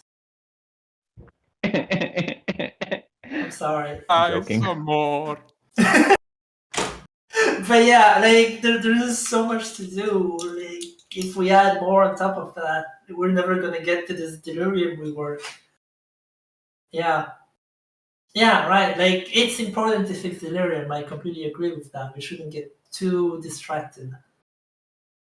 As tempting as it might be.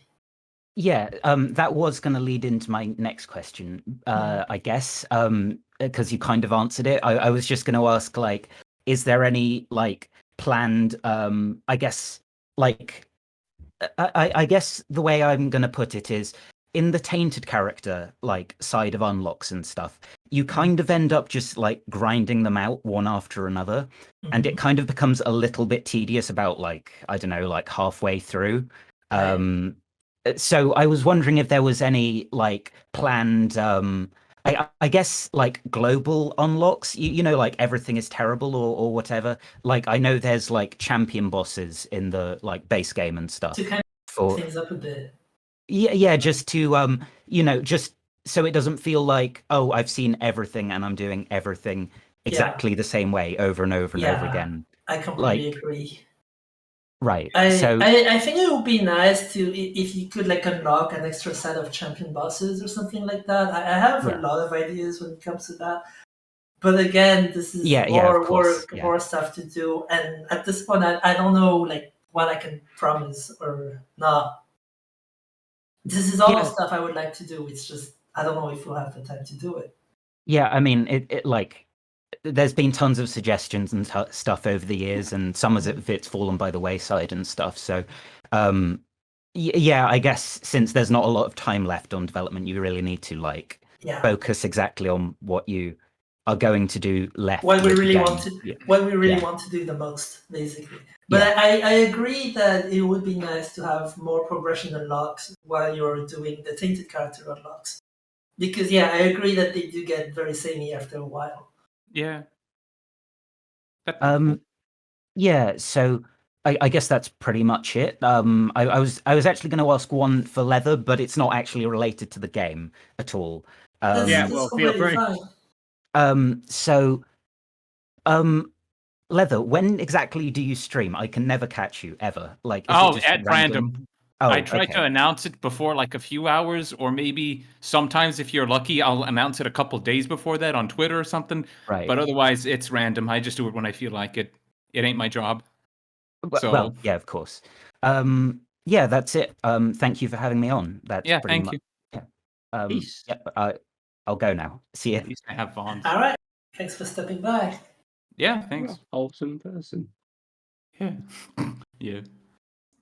Hello, hello. Hey.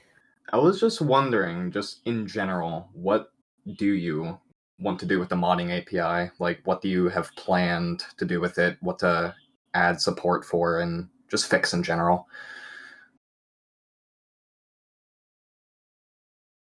It's complicated. I think the modding API has a lot of things that just aren't very practical to use. Like, just like the functions are, like, a lot of the functions are way longer than they need to be to write. And Yeah. the enums, is that how you pronounce it? I've never like said that out loud, but you get what I mean. They're like, they don't need to be this long. It takes forever to write them down, and even when I try to debug things myself, it's a real pain.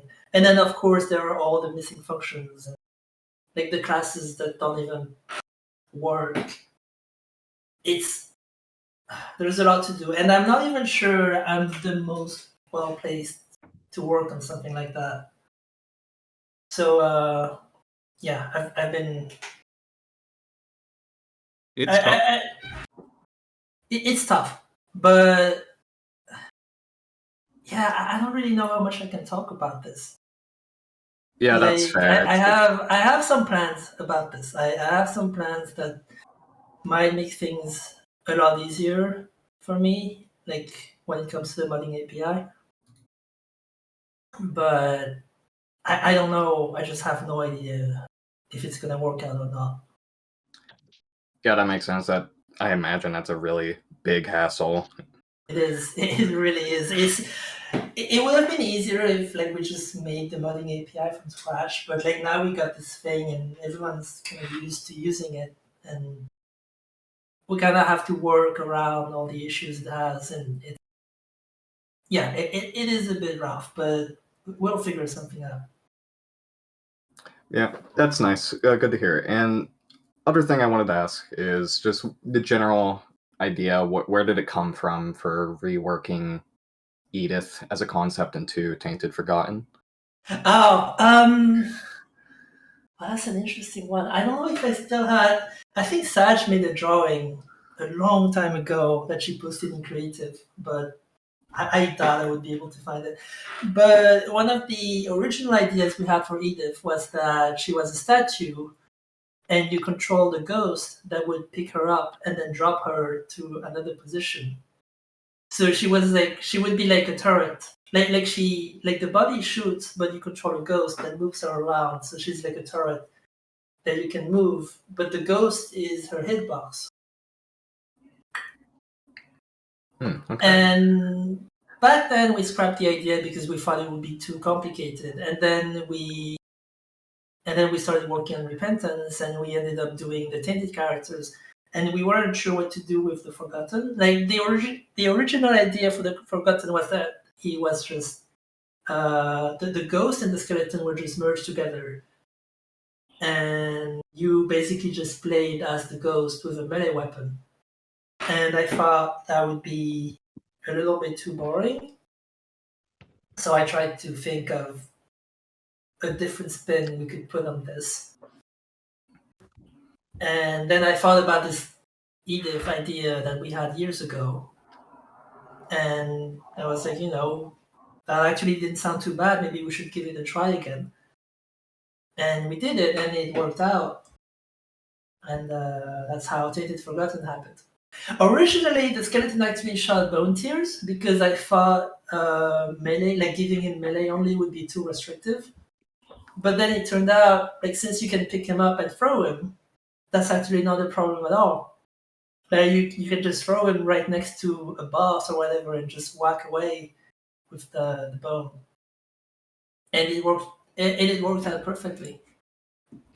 Oh yeah, it absolutely did. I must say you did a really good job with Tainted Forgotten. He's actually one of my favorites now. Yeah, same. Other than Tainted Lost, of course. Yeah. What? I mean, Tainted Lost is such a simple character. I'm honestly surprised he ended up being this fun. I know some people are just gonna hear that and roll their eyes, but like I genuinely think Tainted Lost is really fun. He's probably one of the characters I enjoy playing the most. Yeah, of course.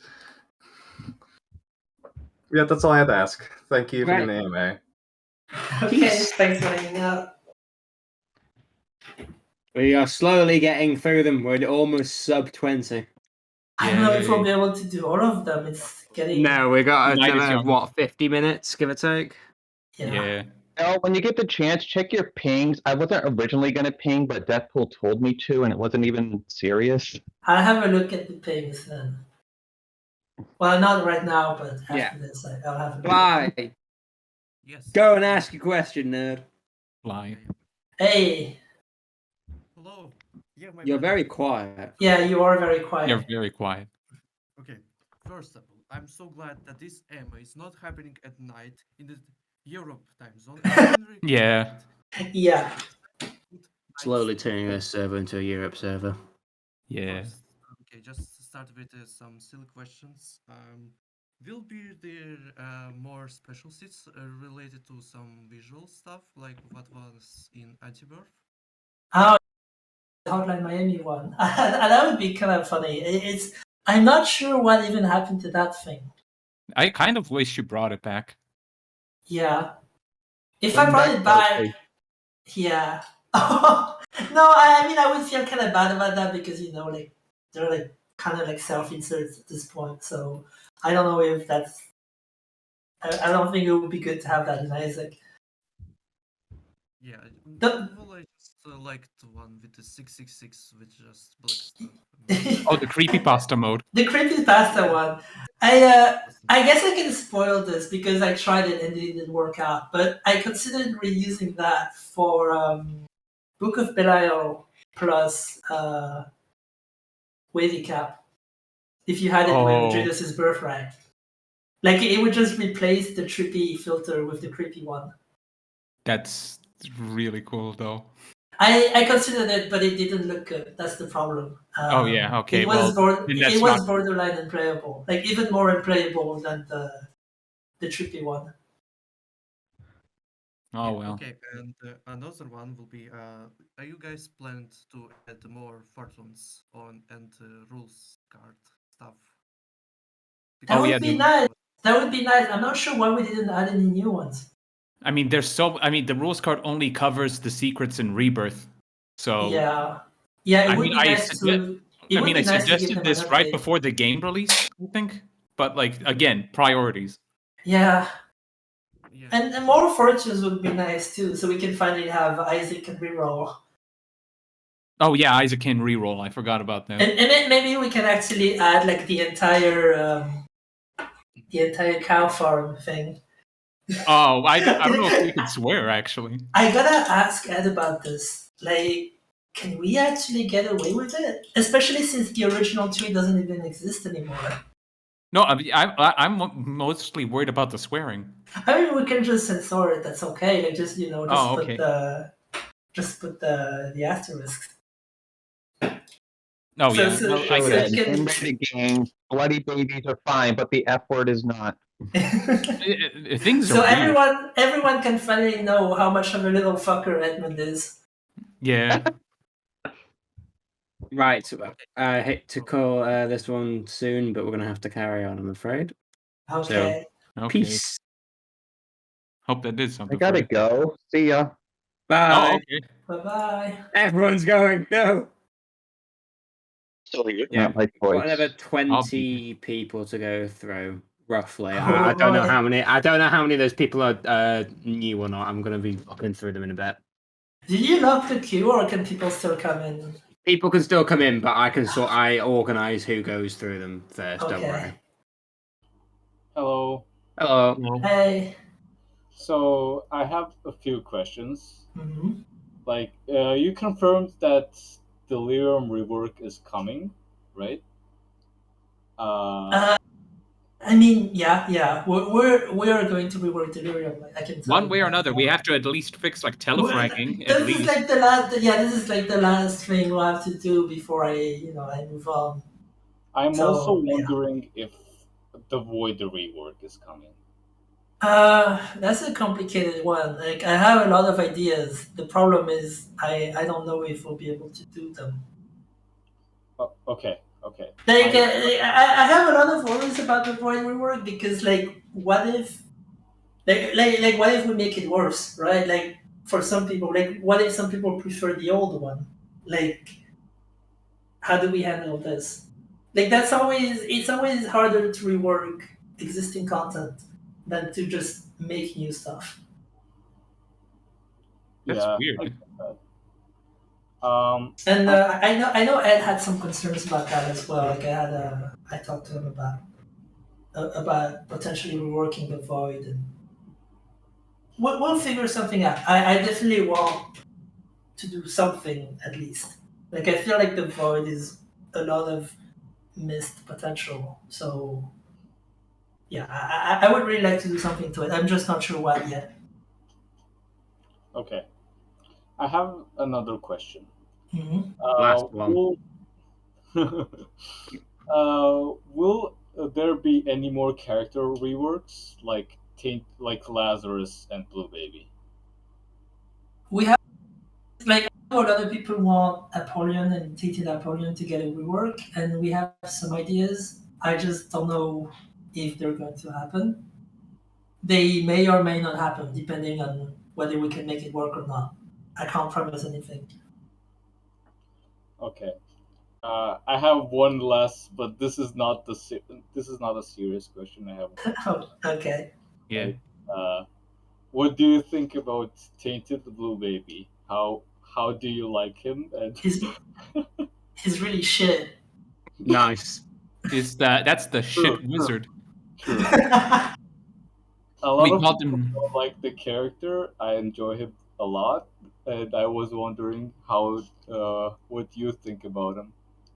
No, I'm quite happy with him. I actually visited Leather when we came up with the idea. Like, we were like, how do we do Blue Baby? How do we make like a poop wizard? And then we were like, holy shit, we could make it like Tetris, like poop Tetris. Yeah. And then it kind of just happened. Luckily, nobody here. Well, actually, that's not true. Maybe people here at least understand English, so when they saw two dudes walking around talking about shit wizards, they must have been very confused. Right. Onwards to the next person. Goodbye, my friend. Yeah. Bye. Thanks for stopping by.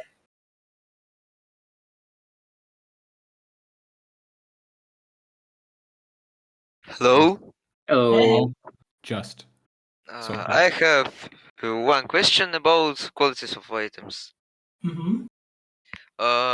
First, why team trainer is 2 second quality?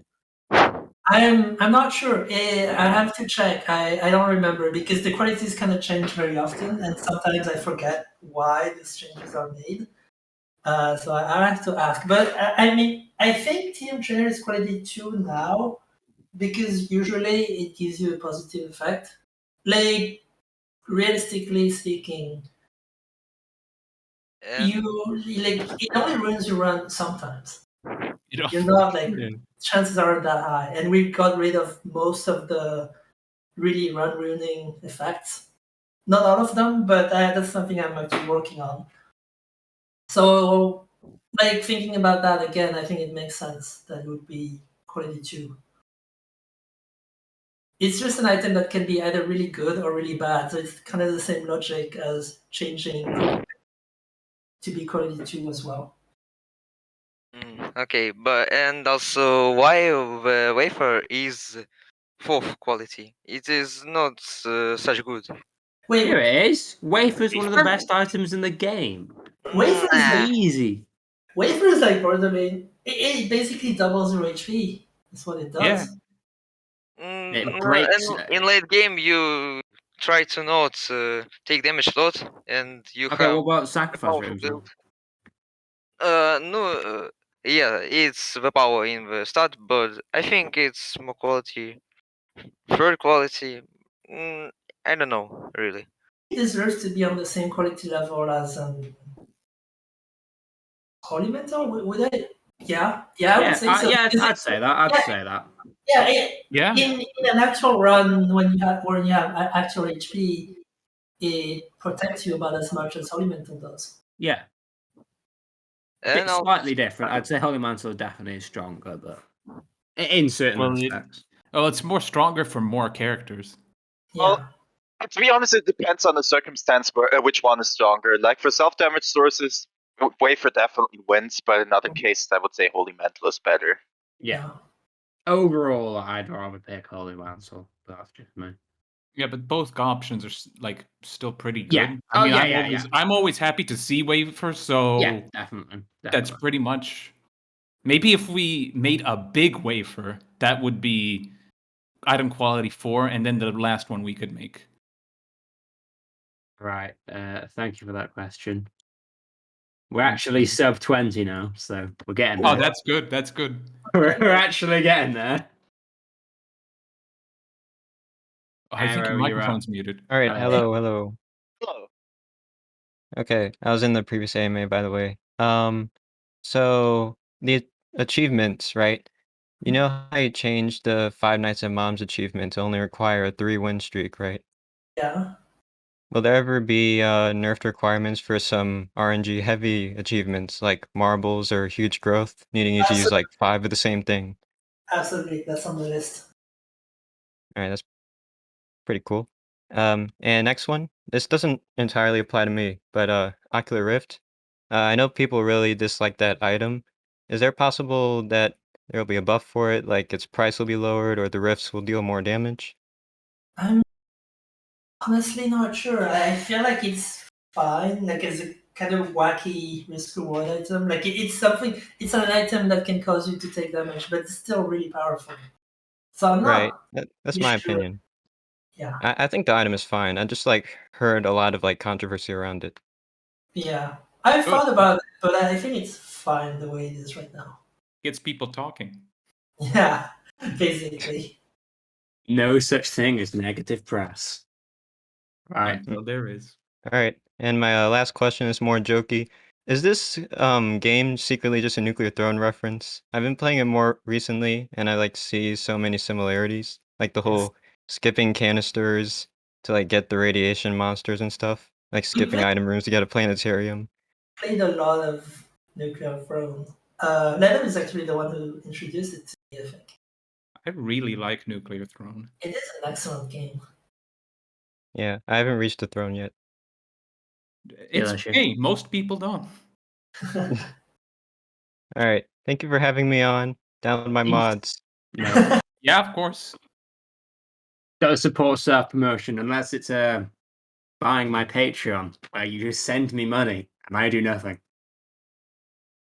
Hello. Hello. I had a quick question about the network test and if there was any updates on that, because I haven't really seen anything online for like a year or so on it.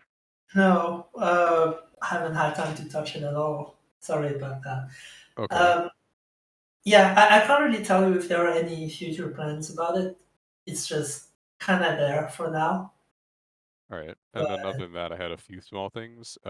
One was on the like mod enabling and disabling, something like a mod pack where just like a list of like enabled mods should work well enough, especially for people who create mods, always having to enable and disable stuff. Yeah, mod packs would be nice. Actually, I'm not super familiar with this, but the game doesn't support mod collections at all right now, right? Like you can make collections, but you can't just subscribe to a collection and then have the game just download the whole thing. Can you? I'm not sure. I have to look. Yeah, I have to take a look. Okay, and then other than that, a void room recommendation, perhaps, or a void floor recommendation, perhaps, like chests and dark room imitation rooms can also make chests drop items. The reflex is there, isn't it? When you see a chest in the chest floor. Yeah. You think, oh, that gives an item, but it doesn't, and it's terrible. Oh, maybe it should only happen if the room looks like a chest. The room That, looks that like would be interesting. That would be cool. I don't think it would be too game breaking to just get a few extra items. And then the last thing I wanted to mention was try doing clutch on Tainted Jacob. It's so pain. Like, you have a good run, it just kills it. I've done Tainted Jacob? Really? Tainted Jacob with clutch? No. I've done clutch. Okay, so I've done clutch with Forgotten, melee only, no items. But I don't think I've done that with Tainted Jacob. I'll have to try it. That sounds like fun. Alright, that's it. Thank you for having me on. No worries. Okay. Bye. Oh god, I don't even know why this person. What a stinky user. God. Hey. Hank. So I have a few things to say. First, shout out to Ryoji. I see him in the chat. I want to say hi. Second, a friend in a different server asked me, "Can you guys hear me?" You're very quiet. You could be a bit louder. If you could be a little closer over than the other side of your room. That better? No, not really. No. That better? I'm sorry. There we go. That's there I'm go. literally holding it in my mouth right now, by the way. Good. It must be a Discord thing then, setting. Yeah, we can just. Yeah, I can just increase your volume a little bit. That's the. Yeah. We'll let it in post-production. I'm fine with this. Okay. So a friend in a different server wanted me to ask Kilburn if he was part of team compliance. No. Okay. I don't even know what that is. I don't either. Oh. Secondly, sorry, I'm looking at chat. Secondly, sorry. Have you seen the alt horseman mod that Hibblegunshi made on the Oh, workshop? I think I saw some videos of it. I haven't seen the videos though. I'll have to check them out. Yeah, I did. I should. It's really cool. I have to check it out. I just want to bring it to your guys' attention because those mods are really cool. Yeah, I've seen some really neat mods coming out. I saw a mod that does champions for some of the repentance bosses. Some really good ideas in there. Yeah.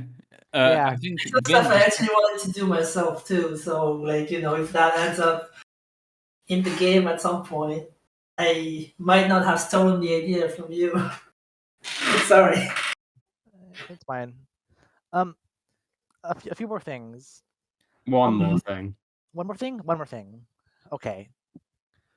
So, what are your thoughts on Omori? Oh God, why? I haven't played it. I think we kind of saw that coming, but I've heard of it. I haven't played it. I heard it's good. But, Based. Good. You should try it. I'll check it out. I know it's like a spooky game a little bit, but spooky games are nice. I have to check it out. It was really good, really impactful to me. So I think you guys should try it. It is quite good from the sounds of it. Not Yes, that I've everyone really that was finished it. expecting this, so I'm sorry. I apologize to everyone. No, it's okay. Don't worry. You don't need to apologize. It's an addiction. It's fine. It's a disease. It'll be cured soon enough. Anyway, I'm going to move you away. Peace. All right. Right, we'll see if we can do another 5 or so people, and then. There he is, Slim Shady. Hello, everybody. Welcome back to another Kill AMA. I remember it, so you don't have to. I have a single question for you. Ooh. So, a few months ago, I think I pinged you, and you said you've played both Danganronpa 1 and 2, right? Yes. What are your favorite characters from each game? I would have to remember. It's been a while. Oh. I don't know if I have like any favorites. Like I remember liking all of them. I'm trying to remember. 2 is like probably the most recent one in my mind, and I remember. The thing is, I don't remember the names. I'm not good at names. Putting you on the spot. Whoops. It's okay. I'm bad at names too. I mean, obviously Chiaki is pretty good, but like she's like one of the main characters, so that makes sense.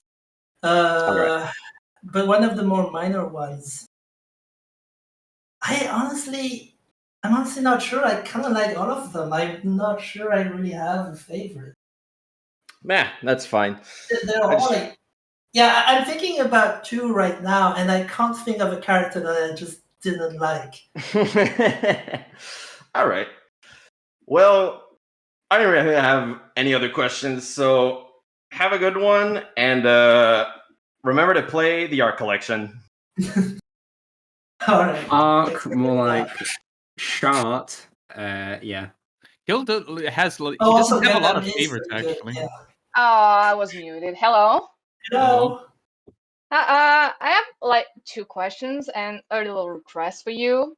The first one, I know you told me one time that I should give up hopes on the secondary area in Mausoleum, but I wanted to know why it was removed in the first place. Oh, you mean the extra the extra area in the mausoleum? Yeah. We with it, like, I just couldn't think of an interesting way to do it. That's all. Like, the original idea was to make it an extra hard area with some kind of reward at the end, but that was just, like, oh yeah, if you have a good run, you get more stuff, and then if your run isn't very good, you're not going to risk it. So that's not really fun. Yeah, I see. I understand. That makes sense. One of the ideas, one of the ideas we had was that like it would be an area that removes all of your items, and you have to fight a bunch of kind of difficult rooms with no items at all. And of course, the rooms would be balanced around that. Yeah. But that ended up becoming the mine's escape. Oh, yeah, I see. We just removed the combat entirely and just made it an escape sequence. Yeah, I see. And since the 3rd knife pieces was removed, the mausoleum split floor wasn't useful at all. I see. There was just no reason for it. Yeah, okay, I see. This is a real silly question now, but like, can we consider Bethany and Lazarus as siblings? They are. They are in the Bible.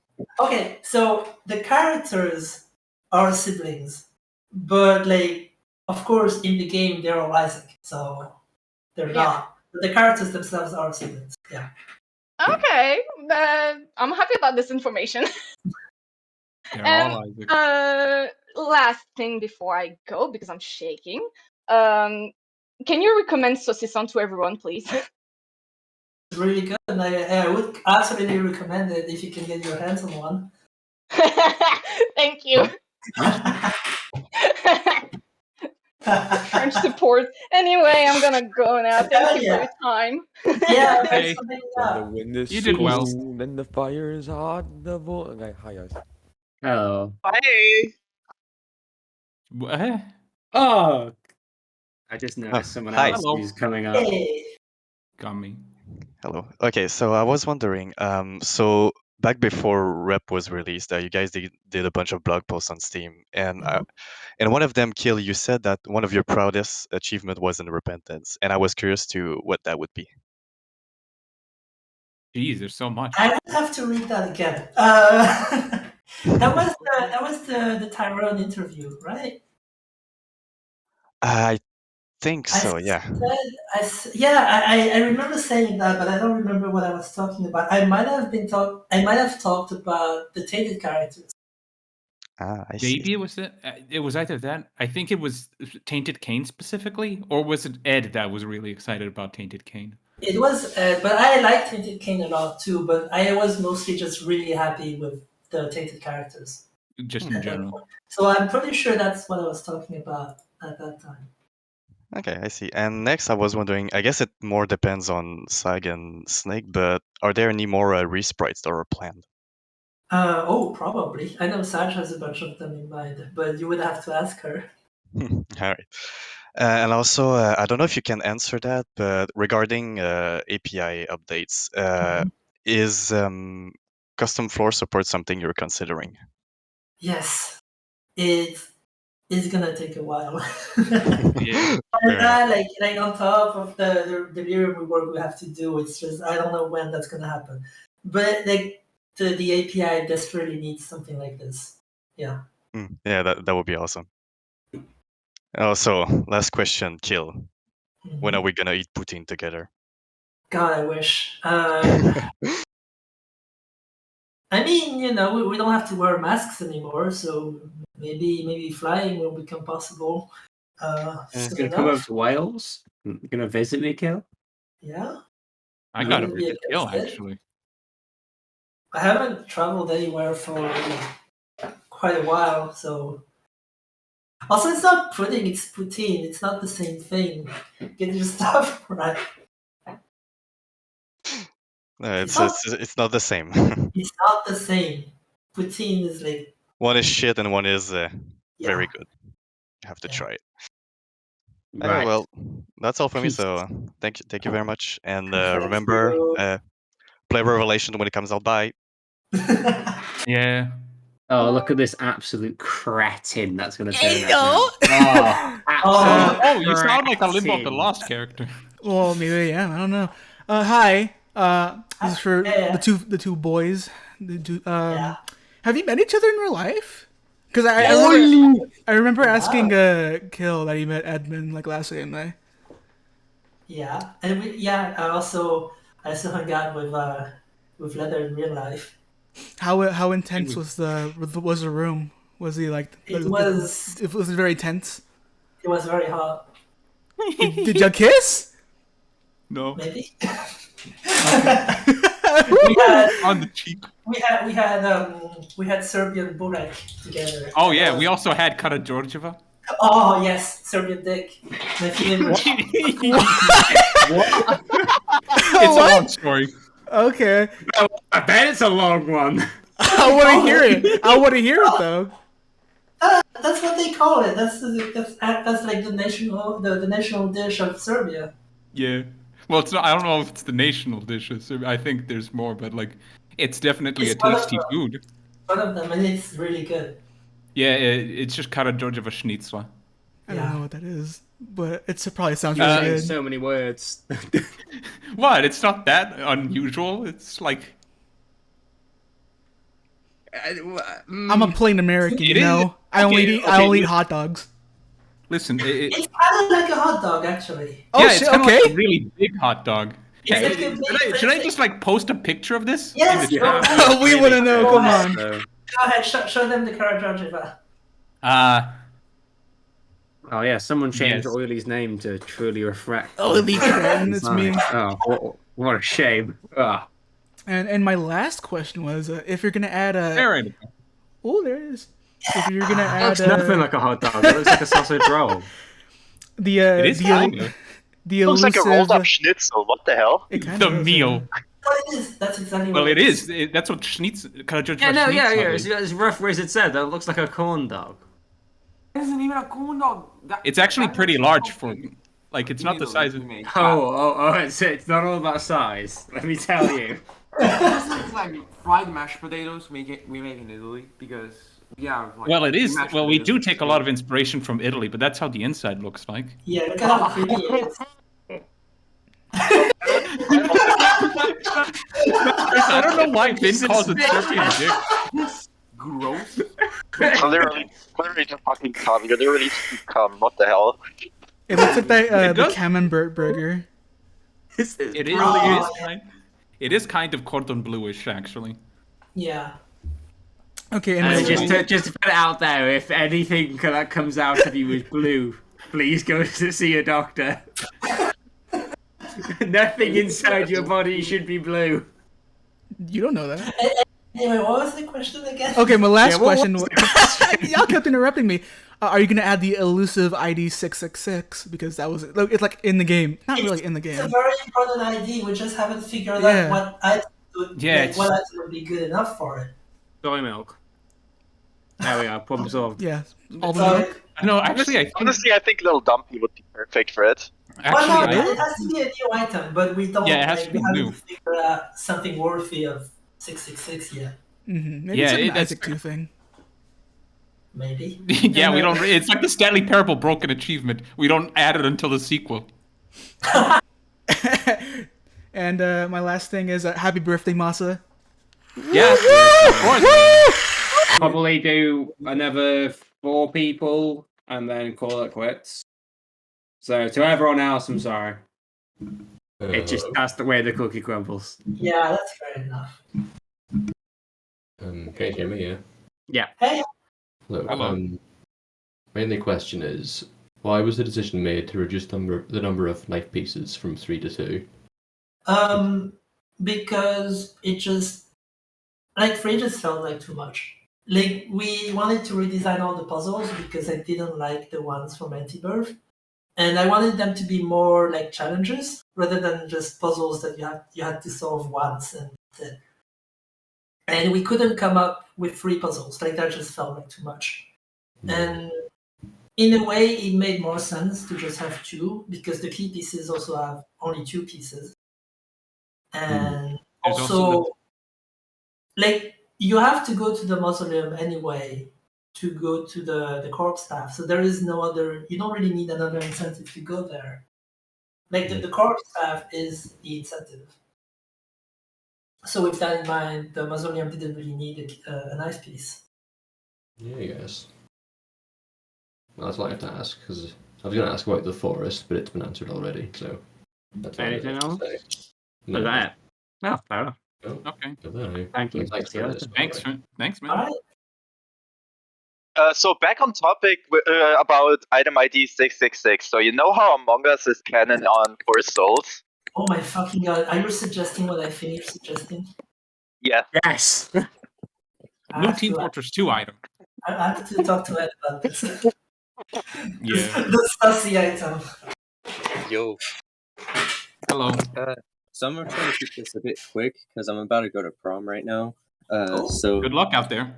Thank you. I can't believe you're not taking me. So I should have taken you, but so for the pay to win item, this is kind of specific. When you have it and you go to the mirror dimension, the shop is locked.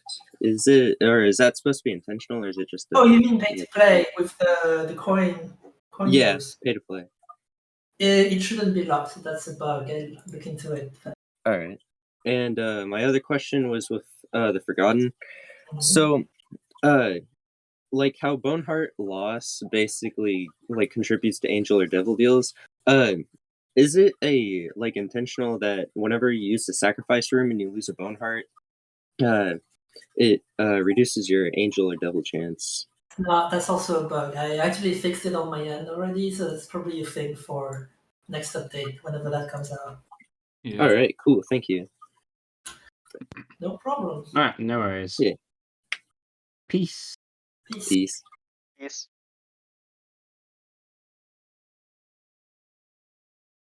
Oh, hi. Hey. Oh shit! You asked me to send something, didn't you? Yes, it's gonna be right now. Yeah. I just have 2 questions. One's real quick. The other maybe a little bit. This mod, the Dark Bum Bowtie mod. How do you feel about it? Oh, this is adorable. I like it. It too big for he goddamn body. Yeah, but that's cute. Yeah, I just want to say that is all. And then my second question is about a specific item in the Tainted Lost item pool. Why is Tainted Lost able to get Little Baggy? Because it replaces all cards with pills, and that's kind of not good for Tainted Lost. This is a good point. I mean, it made sense to me back then because it is an item that gives him an effect. But it's true that it's usually not an effect we want. So yeah, maybe we could move it. maybe you could remove What if there was a holy pill?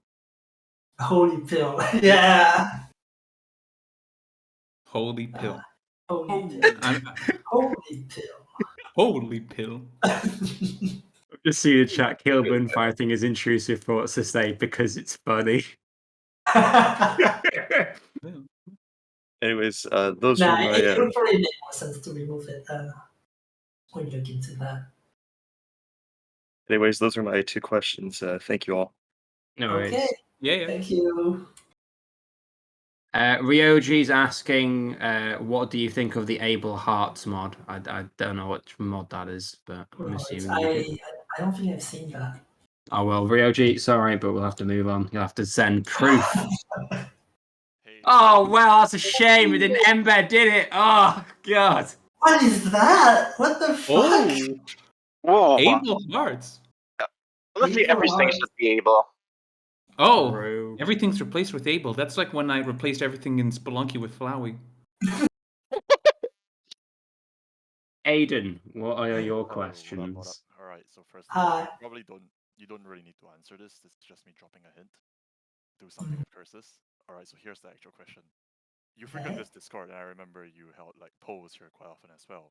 How often do community suggested changes actually make it into the game? Are there any notable ones that you thought were like amazing ideas? God, it's been a while. I don't remember. All of us sucks. No, not true. There are some good ideas in here. Sometimes. Actually, I remember a thing. I remember when the update added Tainted Jacob's Birthright came out. People called the second Esau Darker Esau, and I was like, how did I not think of that? And then we renamed him to Darker Esau. I think the original name in the code was just Dark Esau's Shadow, which didn't sound nearly as cool. Yeah, it didn't sound nearly as cool. So now that he's officially Darker Esau. All right. Cool. Okay, then the next thing it would be, you mentioned how at the end of this year you're probably not gonna be working on Isaac anymore. Are you gonna dump all the concept art, all the thoughts that you had to us, so that we can laugh at it? Yes. Nice. I always like laughing at Kill. You know what? Yeah, I'll do it. At least like what I can. At least what I can share. I have to ask Ed about it, but Yeah. I'm sure there are a lot of ideas you can just dump out there. I made even more because that's all I can do. Ah, nice. All right. So this is a request or letter. A few months ago, I asked you to add your narration into the game for the new Repentance consumables. Oh yeah. You can't do that, right? So can you instead make a YouTube video where you narrate all the new Repentance pills, cards, and consumables? Oh, that sounds more like something I could do. Yeah, but like I'm still not sure if I'm motivated enough to do something like that. It's a very again like Kill. I'm like, sure I could be doing this thing that's priority, but I feel like doing this and there's like a bunch of things that I wanted to do for years, and then I get around to it like in a day because I just felt like it. That's the word of the day. I just felt like it, and then suddenly it's made. This is exactly how like I work as well. Like, Yeah, so we're not very productive. Sash is a bit like that as well. Like that's why we work so well together. Yeah. All right. That's all from me. To all Okay. 29 people Thanks, listening, man. hate the Okay. character. Thank you.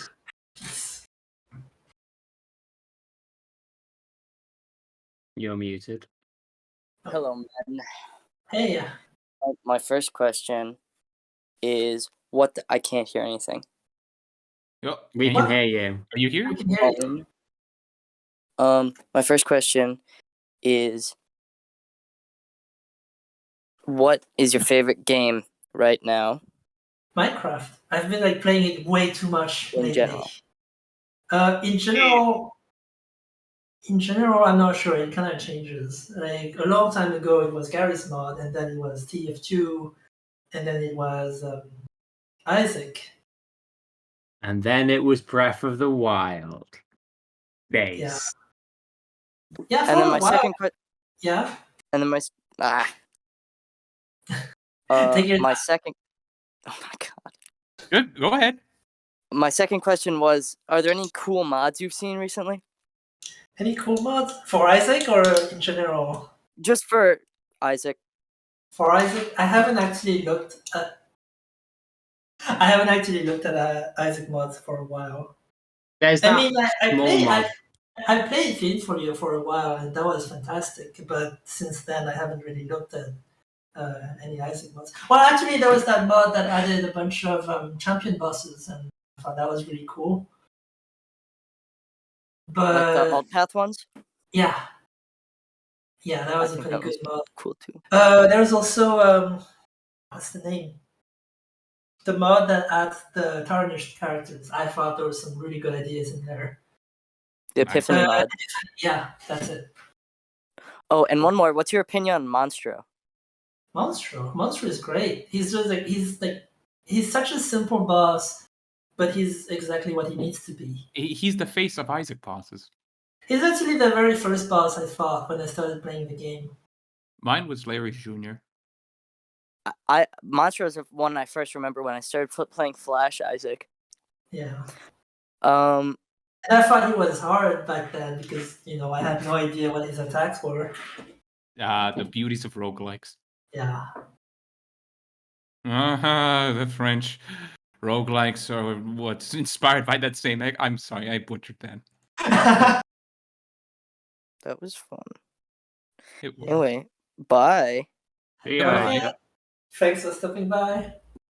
We're actually not far from the end, but we're going to have to call it quits after Ooh, this last finally. person. Hello. Hello. First question. I have some stupid questions. I'm going to ask the serious questions first, so I don't get instantly fucking shit canned. What was the hardest boss to code? Oh boy, that's gonna be fun. Mother took forever because I had no idea what to do with her attacks. Like the attack design was mostly me, I think. Yeah. Was it I mean, me? half of them are inspired by fucking Kirby, so it was you. Boy, Oh, yeah. motherfucker. Yeah, Mother's attacks were inspired by what's her name? No, that was like. Oh yeah, Marks. That's it. Marks. He was like. That's like the attack where she kind of flies off screen and then like goes down screen and then back up. That's the thing Marks does, but it's like he does it sideways instead. And there were a few other ideas I took from Kirby as well. That took forever to code, mostly because I wasn't sure what design, like what to do with the attacks.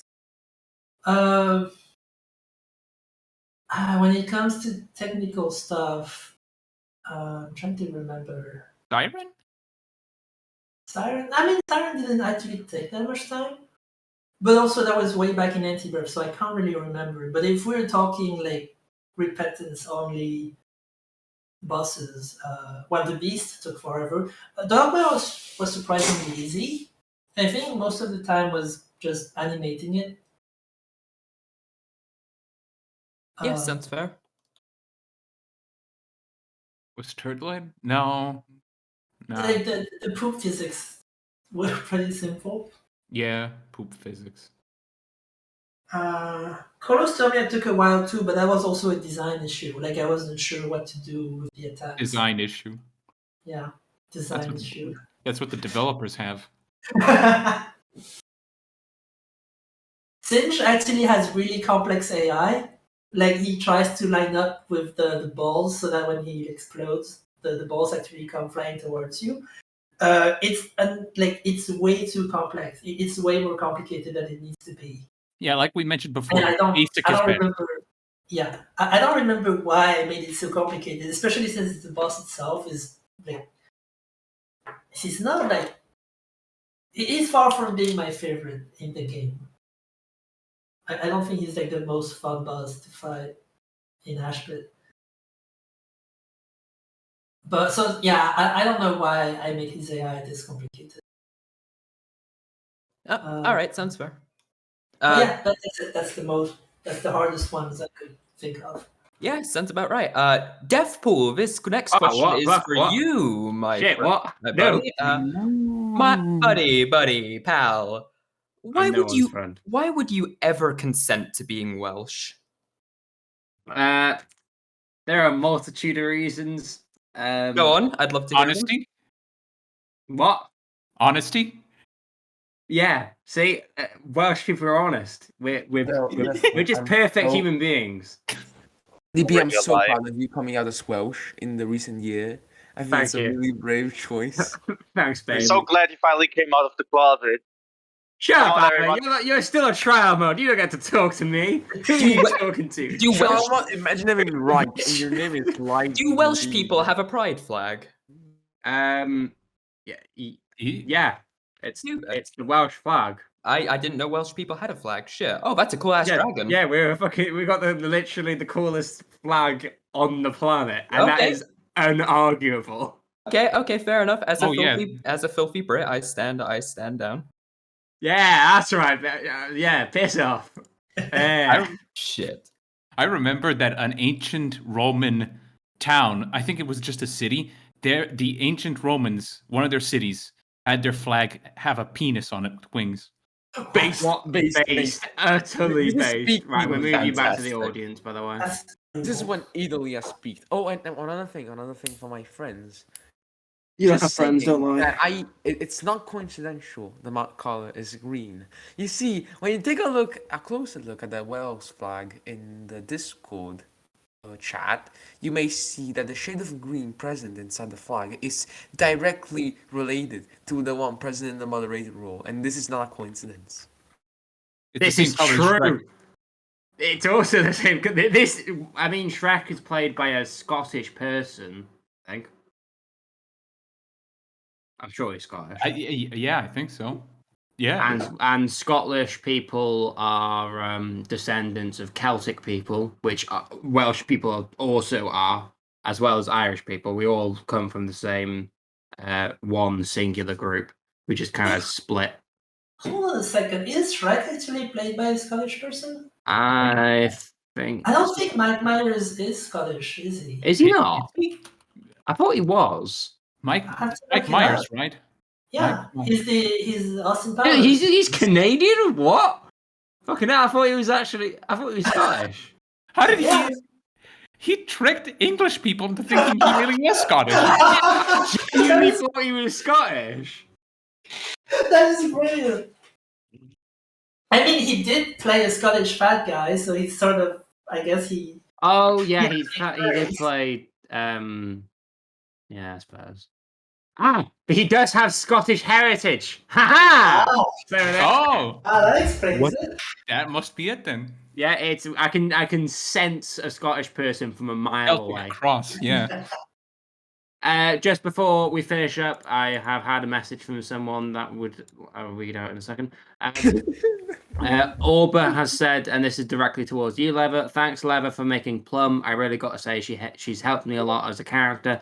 And despite her being so simple, I find a lot of comfort and personal strength from her. She's helped me find a lot of new people, and I must say a big thank you for making her. She means so much to me. Of course. Orba has an unhealthy addiction with Plum. It's concerning. To say the least. Some people convert that. This is not new. Some people convert Plum into alcohol, and then that becomes their addiction. So, not well, yeah, I suppose. She is based off a plushie, so the comfort makes sense. Alcohol makes me comfortable. This is Yeah. true. I'm going out drinking tomorrow, so that's gonna be fun. I'd like to join you, to be honest. Do I pin Oh, drunk the pool is Massa funny. image? Do I pin the Massa image? Yeah, pin it in creative or something. I don't know. Anyway, I'll get going because I've got to go to bed and Kill's joining me. Oh, sorry. I wasn't meant to say that. And just one final. Oh, yeah, we've got to sing happy birthday to Massa. Yeah, exactly. That was my suggestion. Shit, yeah. Right. On 3, 2, 2, 1. Happy birthday to you. Happy birthday to you. Happy birthday, Happy birthday to you. Hip hip. I mean, what? So Huh? That's such a mess. That's Where was I? Oh, it was brilliant. Oh, truly brilliant. Was Leather singing it in Serbian? I don't know what happened in the last 3 hours, man. How did I get here? Oh my god, do you guys believe that Masa is already 8 years old? Yeah. One last question. Leather, where do you come from, if you don't mind me asking? That would be Serbia. It's a Balkan country. Oh, okay. Yeah. I don't speak it at all.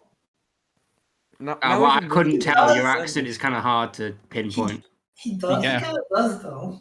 Yeah, that's why I'm terrible at Serbian, which is very strange for a Serbian. That's what happens when you work with English people. At least you don't wake up French. That's all I can say. Yeah. Not the worst thing in the world, I guess. Amen. It's okay. It's not racist. I'm part British, so it's a rivalry. We're allowed, you know. I'm never allowed to hate British people. It happens, you know. You are literally well. Jokes aside, right? I'm going to end it up here. Thanks for coming. You've been brilliant. Thanks, Kill, again, and thank you, Leather. You're both brilliant people. Keep up the good work. And I'm sure I speak for everyone when I say that we look forward to whatever you guys are cooking up. Just as long as the mod team get early access. Yes. And Kill, you better send me that picture of Bullet naked.